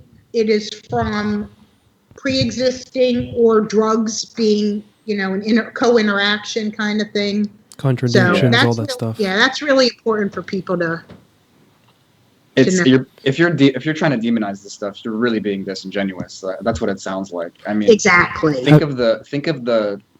I don't know. I don't know the numbers, but like last time I checked, it was like 8 to 20 people a day dying from from opioids in the States. No, absolutely. It's probably more than that. Yeah, I'm sure nowadays it's like 100 or something, just like some crazy horrible number. But then you think of all the people that are helped by Ibogaine, and a death is a death. It's tragic. I don't want to undermine that, but. Well, when I went to get treated, they didn't even look at my blood work. We don't know what we were doing back then. Okay, so they didn't look at my blood work. I had probably eaten like 30 milligrams of oxycodone before I went to the guy's place, and I wasn't even supposed to get dosed that day. And then we're talking with him, and we're like, "Well, when do you want to do this? Tomorrow or whatever?" And he goes, "Oh no, we'll do it now." And I had 2 meals in me, plus I was high, and they never looked at my medical. So theoretically, something could have happened to me there. Yeah. Luckily it didn't. But absolutely, those kind of places are the ones you have to watch out for. And they've been around for years because they'll take anybody. They're taking advantage of people in a bad situation, and then some that's people a hit or don't miss. realize. That might be, they might have a win streak of years, but then that's just a high risk situation. Yeah. And those situations, if something bad happens, that puts the negative shadow on the entire operation. Right. Exactly. 100%. And it had nothing to do with the medicine. I'm sorry to interrupt you. Yeah. Just speaking of what Sam said, I just found this thing. 2017, the CDC estimated that 91 Americans died each day from the opiate epidemic. They said first it was primarily pain pills, then heroin, then fentanyl, which is 50 times stronger than heroin. Jeez. 91. That's in 2007. That was 3 years ago. I don't want to know It's the only numbers. gotten worse, I'm sure. Yeah, sure. Oh, it absolutely has. You see that curve? If you ever see those graphs, it looks exponential. It's terrifying. It's shooting right up. And these people, I mean, it's a bittersweet thing talking to you guys, because they're a plane ride away from, I don't want to say a cure, because like you said it before, it's a window. It's a big window, and you get pushed out that window. It's a miracle as far as I've ever seen miracles. This is a freaking miracle. But it is, it's maybe not infallible, but it's fucking awesome. Yeah. Our accountant, when he saw the website for the first time, called me up and he said, "Diane, you use the word miraculous like 3 or 4 different times. Don't you think that's a little hokey?" I said, "Irv, come down and do the treatment. You tell me a better word." There's not a better. It is. It's miraculous. It really is just. It's a beautiful word. Yeah. There's just nothing. It's really incredible. I wanted to ask you: are you keeping all this data? Well, for sure you are, but are you presenting it to anyone, or schools, or universities, or anything anyone who wants to do something out of it and create and data, show data and all that stuff? Not yet, but we keep a file on everyone. We're keeping the data. We're also keeping it with the where we get our Ibogaine from in South Africa. Okay. So they've asked us to keep data. So yeah, because here's the other thing: people are like, "Well, what proof do you? There's no clinical trials." Hello, no, there's no, because it's illegal. Yeah. So how do you? So yes, we are keeping everything, Beautiful. And then hopefully the state of Maryland will have some good data, because there's no way they're not going to have some really positive. It's only a small study, but it's still a study. So hopefully they'll get some data together and maybe something. This is how you push the change. You collect as much data as you possibly can. Whether it's under the guidelines of how the scientific approach takes, you're limited to the law, but all data will be good down the line. The other thing I wanted, what Sam said about your plane ride away. Yeah, and is it expensive to do? Well, that's relative. I remember when I told George, well, it's $10,000 for a week. Okay, where am I getting that money? I'm like, George, how much did you spend on opiates when you were doing the pills? George? What? How much did you spend? Thousands and thousands. Well, that's another thing. That money comes first. You don't worry about no bills. You don't worry about nothing else matters. But it's weird how you can always find that money to get the pills. But I couldn't pay any. It's just where weird. there's a will, there's a way. It's weird. Yeah. We lost an 18,000 square foot gym due to George's bad choices and drugs. And our life savings, almost $1 million between us. Yeah, gone. We started over. When I tell you that he had to confess, he confessed a lot after his treatment. He confessed a lot. Yeah. What a relationship you guys must have now. I can't even imagine. Like the Iboga, like really strong, really real, really honest. No joke, no holds bar. Yeah. We have been through more in our lifetime, and that's without being married. It worked. Listen, I have a lot more empathy. I will share this with addiction. A lot of parents and people say, I said it. Why can't you just stop? I don't understand why you can't stop. Such a common phrase. Hear that all the time. Here's my analogy on that, and this was something someone shared with me. So you and I, not George, you and I, all three of us have this, let's say, bucket, imaginary bucket in our brain that as we enjoy things, whether it's a good dinner, whether it's going to the movies, whether it's great sex, whatever it happens to be, drops of dopamine go into that bucket. And we fill that bucket through happy, wonderful experiences. When you're dealing with addiction, alcohol or drugs, they get that feel good, dopamine gets increased. And at some point that bucket overflows. So what happens? Another bucket gets created. The brain creates another. And then they fill that one. And the more drugs as they have to increase because now they're not getting high. Now they're chasing the high. So all of a sudden they got 5 buckets in their brain. And then they go into a rehab or detox. And all of a sudden there's no dopamine being put into those buckets. Well, the brain doesn't get rid of the bucket. So where you and I have 1 bucket, they got 5 and they're screaming for the dopamine. In all fairness to an addict, that is a physical dependent. That is a bitch. That is tough. I've never heard of it put that way. Like I've heard this bucket analogy. No, it's perfect though because people use the bucket analogy often, but they say it's like you have a hole in the bucket. But it's not really relatable. It's like, why is there a hole in the bucket? It's like, no, your brain adapts. Like it's neuroplasticity. It's like now you have this. Now you have another bucket, and now you have 5 empty buckets, like you were saying, and that hurts. That's a whatever feeling of emptiness where you could you could clean your house or you could go for a drive or you could work out. You're never going to fill those 5 buckets the way you could fill one. Correct. And that empty feeling is the empty feeling. And we can't feel that. We don't understand it as us with 1 bucket. No. So and we're but that's with a lot of the rehabs, those buckets never disappear. So these guys are, they're going out of their minds because they're either going to meetings all the time or they're running 6 miles a day and then they got to do this and do that. They're just trying to eat up time so they could not think about it, and the beauty about Ibogaine, you do the flood dose and all that shit's gone. It gets rid of the white knuckling. Yeah, all these people white knuckling.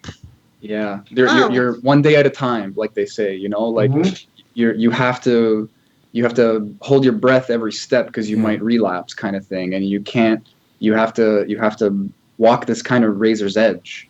And Ibogaine, it's like you get rid of those buckets. It's gone. And then, listen, I think for 12-step, for a lot of people, the support, having sober or clean friends, hugely important. Having a sponsor, somebody, the camaraderie, But there's many people that only go to a meeting just to stay clean. They're knuckling. At least getting rid of that, they can still go for all their tools. But we've treated people that have been sober and clean, but just needed to get rid of the white knuckling, not be consumed with thinking about it all the time. Do you guys have numbers, sort of, like in terms of relapse? Like, because I did a bit of research before talking to you guys, and it's like it's in the 90%. You know, it's like 10% of people, like if like the traditional, outdated, kind of not working, you know, methadone mentality is 90% of people are going to relapse. Whereas when it comes to Ibogaine, it's maybe 10% are going to relapse. Exactly. Wow. It's pretty much a flip. We only have our data, which supports that. It's like a 92%, and the strongest is in the opiate. Some of our numbers are people that don't have addiction, of their success in things that changed. But as far as the relapsing is, it's pretty much, you could pretty much flip it. And the problem is you can't really get a rehab to, like, we've sent plenty of people to rehab 28-day programs because they're clean, the addiction's interrupted, but they need some tools, some coping skills. Because the truth of the matter is, if you go back, excuse my language, if you go back to the same shit show, at some point when that window closes, you're going to do what you remember doing best to cope. You need some new skills, whatever they may be. But anybody we've ever sent, they said they are rock stars when they get to a facility, because the other people doing the standard detox for 3 to 5 days, they still got the 5 buckets going and they're miserable. These people feel great and they're open to learning or figuring out what they need. No, but they also wind up working there. They wind up, what is it?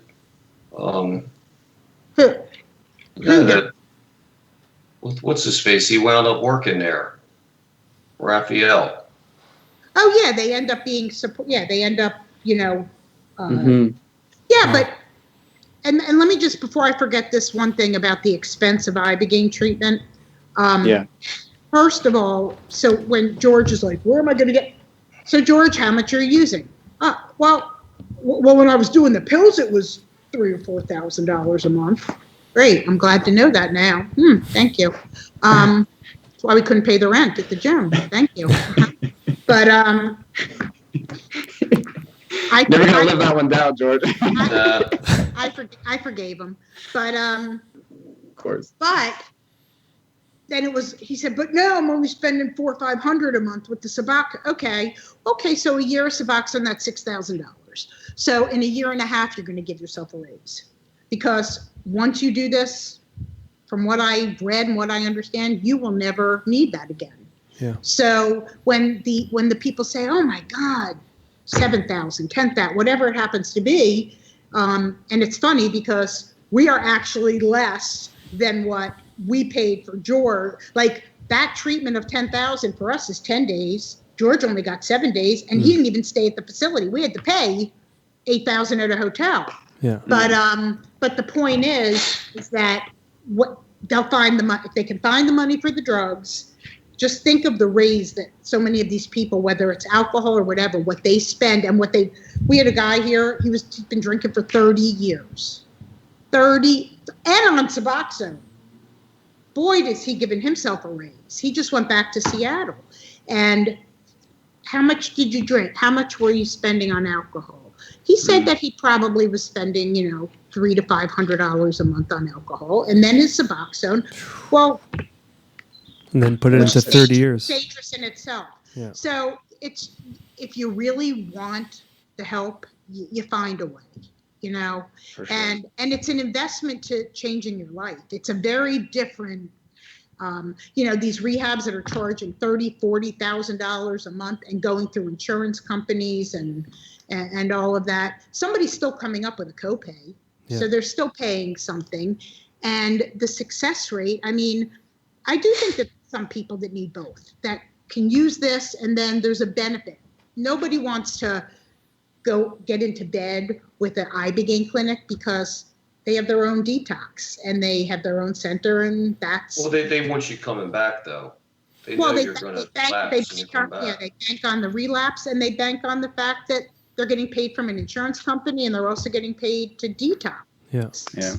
It sounds like if you do some simple math, which I'm sure a lot of addicts can't think that far ahead, to put it simply. Right. And it's not their fault, like we're saying, So it's if you can put this on paper, and really, like, the numbers don't lie kind of thing, and then on top of that, someone like George, you can say, sure, the numbers don't lie, but in the end, you would have paid 10 times, you would have paid 5 times what you paid, because it's just worth. Yeah. You get your life back. Plus, whatever they were doing, they might wind up dead, and then, if they don't do it, what's the point? Wow. Yeah. I tried to get him point to of go saving to the money. Yeah, I tried to get him to go to a rehab, and he wouldn't go. Hmm. So here's the beauty of this. I end up meeting someone, and it tells me about Ibogaine. Had George gone to the rehab, none of this ever would have happened, because I ended up meeting someone that ends up telling me about this. I researched it for 6 months. We end up going, and look at the journey. Look where it took us, and how many people's lives we've touched and changed. Yeah. Things happen in the time that they're supposed to, and that's what I tell people that call. I said, you know what? There's no pressure. We give you whatever information we need, and if they can come, great, and if they can't, keep our number, because there may be a time. Yeah. George and I had to save for 4 months. We had lost everything. It took us from April until he didn't go until the end of August. Wow. Yeah, but the value. Your life is the value, Oh yeah, absolutely. You get your life back, which is incredible, and even without addiction. Yeah. I mean, to be able to wake up and not have to worry about medicating myself is like. And that's what a lot of our patients, they're not used to waking up, not reaching for something, and they can't believe it. It's just, so many years my alarm would go off at 4:30, and I would reach to the nightstand and get 230 milligram oxycodone and pop them in my mouth with no water, just lay there and let the shit take over, and then get up. Wow. You said the words, like, and they don't believe it. Like, I feel like that is the biggest thing that you guys can offer, that Ibogaine can offer, is like a fucking different, like a new paradigm. Yeah. Like, these people have It's a shift. Yeah, you're living in a kind of hopelessness, and then you see this, like, again, like we're saying, like, kind of miracle drug. And then it gives you your life back into your hands. Like, you're literally, like, not a slave anymore. Like, you're totally a slave until you do something like this, because you nothing else. You don't think of nothing. You don't think about anything first except where's the strip, where's the pill, where's whatever. That's the first thing that pops into your head. Yeah. Someone once told me all addicts are soldiers. Like, there's some kind of blind, like, drive, you're trained, like, but your general is like the pills or the bottle. No, you're working for him. That's it. Yeah. That's it. And that struck me, because it's like this capacity for humans to be so driven and so powerful. All of that funneled into this, like, self-satisfying, like, vicious cycle that could lead to death, that could hurt you. It's so tragic. And I mean, getting out of that cycle, priceless. No one can argue. 100%, yeah. And until they get there, I mean, even the next day after treatment, you'll say, "You okay? You thinking about anything?" Like, that is the biggest aha moment for these people, that, oh my God, I don't need that. The time that these addicts spend making sure they have enough, making sure it's there, making sure their dealer, whatever it is, all that time's freed. It's just, they just, that unlocks a whole new world for them. Yeah. And witnessing it is, and then when you send them home and these people call and say, they can't even believe how different the person is, because you become accustomed to that's the norm of how they act, that's who they are. And I think that in a week or 10 days, you can do a 180. It's unbelievable. That's incredible. What do you say? Right, George? Yes. Yes, wife. Honestly, Well, I mean, sorry, Sammy. Yeah. please. No, go for it, man. No, go. I'm all good. What? I was just. No, I forgot I was gonna. I was just honestly saying that, that's just a beautiful way to put a. I don't even know how to end this conversation because I just want to keep going. I think we can go for another. I'm ready to go for another few hours, but respecting We all. can do it again. Absolutely, again. just to respect all of our times. That's you've really opened my eyes to looking at. I've already been open to reading about Ibogaine and all that stuff, but seeing it from the perspective of facilitators who really honor the medicine is so beautiful to see, and to see the process and to hear the stories. It's just it's a shame, but I believe that this will get out there and people will start looking into Ibogaine and understanding what this really is. And it's not a Schedule 1 category drug. It's the opposite of that. Wow, it's such a shame. You know? And let me just say this. George and I never claimed to be, we're not therapists, we're not doctors, we're not nurses. We are two people that Ibogaine changed both of our lives and sent us on a different path to help people. Yeah. I will tell you that we do help people. We don't offer therapy here because this is a time of introspection and reflection. What we discovered in that is that most people, the stuff that comes up, they need more than just a therapist here. So we'll help them find therapy back home, meet with a therapist. Sometimes they'll do one-on-ones over the phone here before they go home.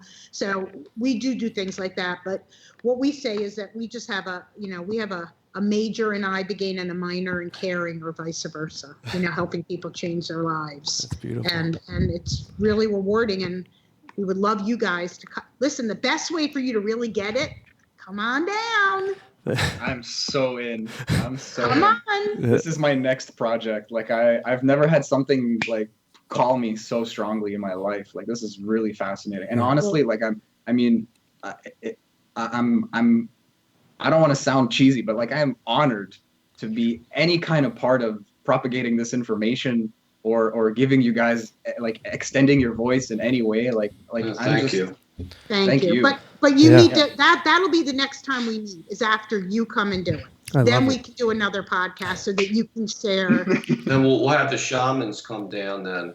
We could do that as well. We offer that sometimes, but they've done that. I think for them to experience Ibogaine. I love it. Yeah. I'm in. I'm sold. I'll see You you guys soon. You have our number. That's it. Well, is there anything else you guys want to touch on or anything before we wrap it up? It's I think we pretty much covered everything. I think we did too. I just think that we're here, we're here and we're ready to help people. It's just a beautiful gift that anyone it's not just addiction. Addiction amazing, but PTSD, depression, anxiety, any of it. And not only do we honor the Ibogaine, but it's also about you as a person and reclaiming your power, and your life back. And I think that's what Ibogaine does for everyone. Wow. Right, George? No better way to end it. Could have said it better than myself. See? You guys, thank you for coming in. This was a beautiful podcast. Thank you. It was great. This was really, really nice. Yeah. We will talk to you soon. Yes. Thanks for All right, everything. take care. Have a good one. Bye, guys.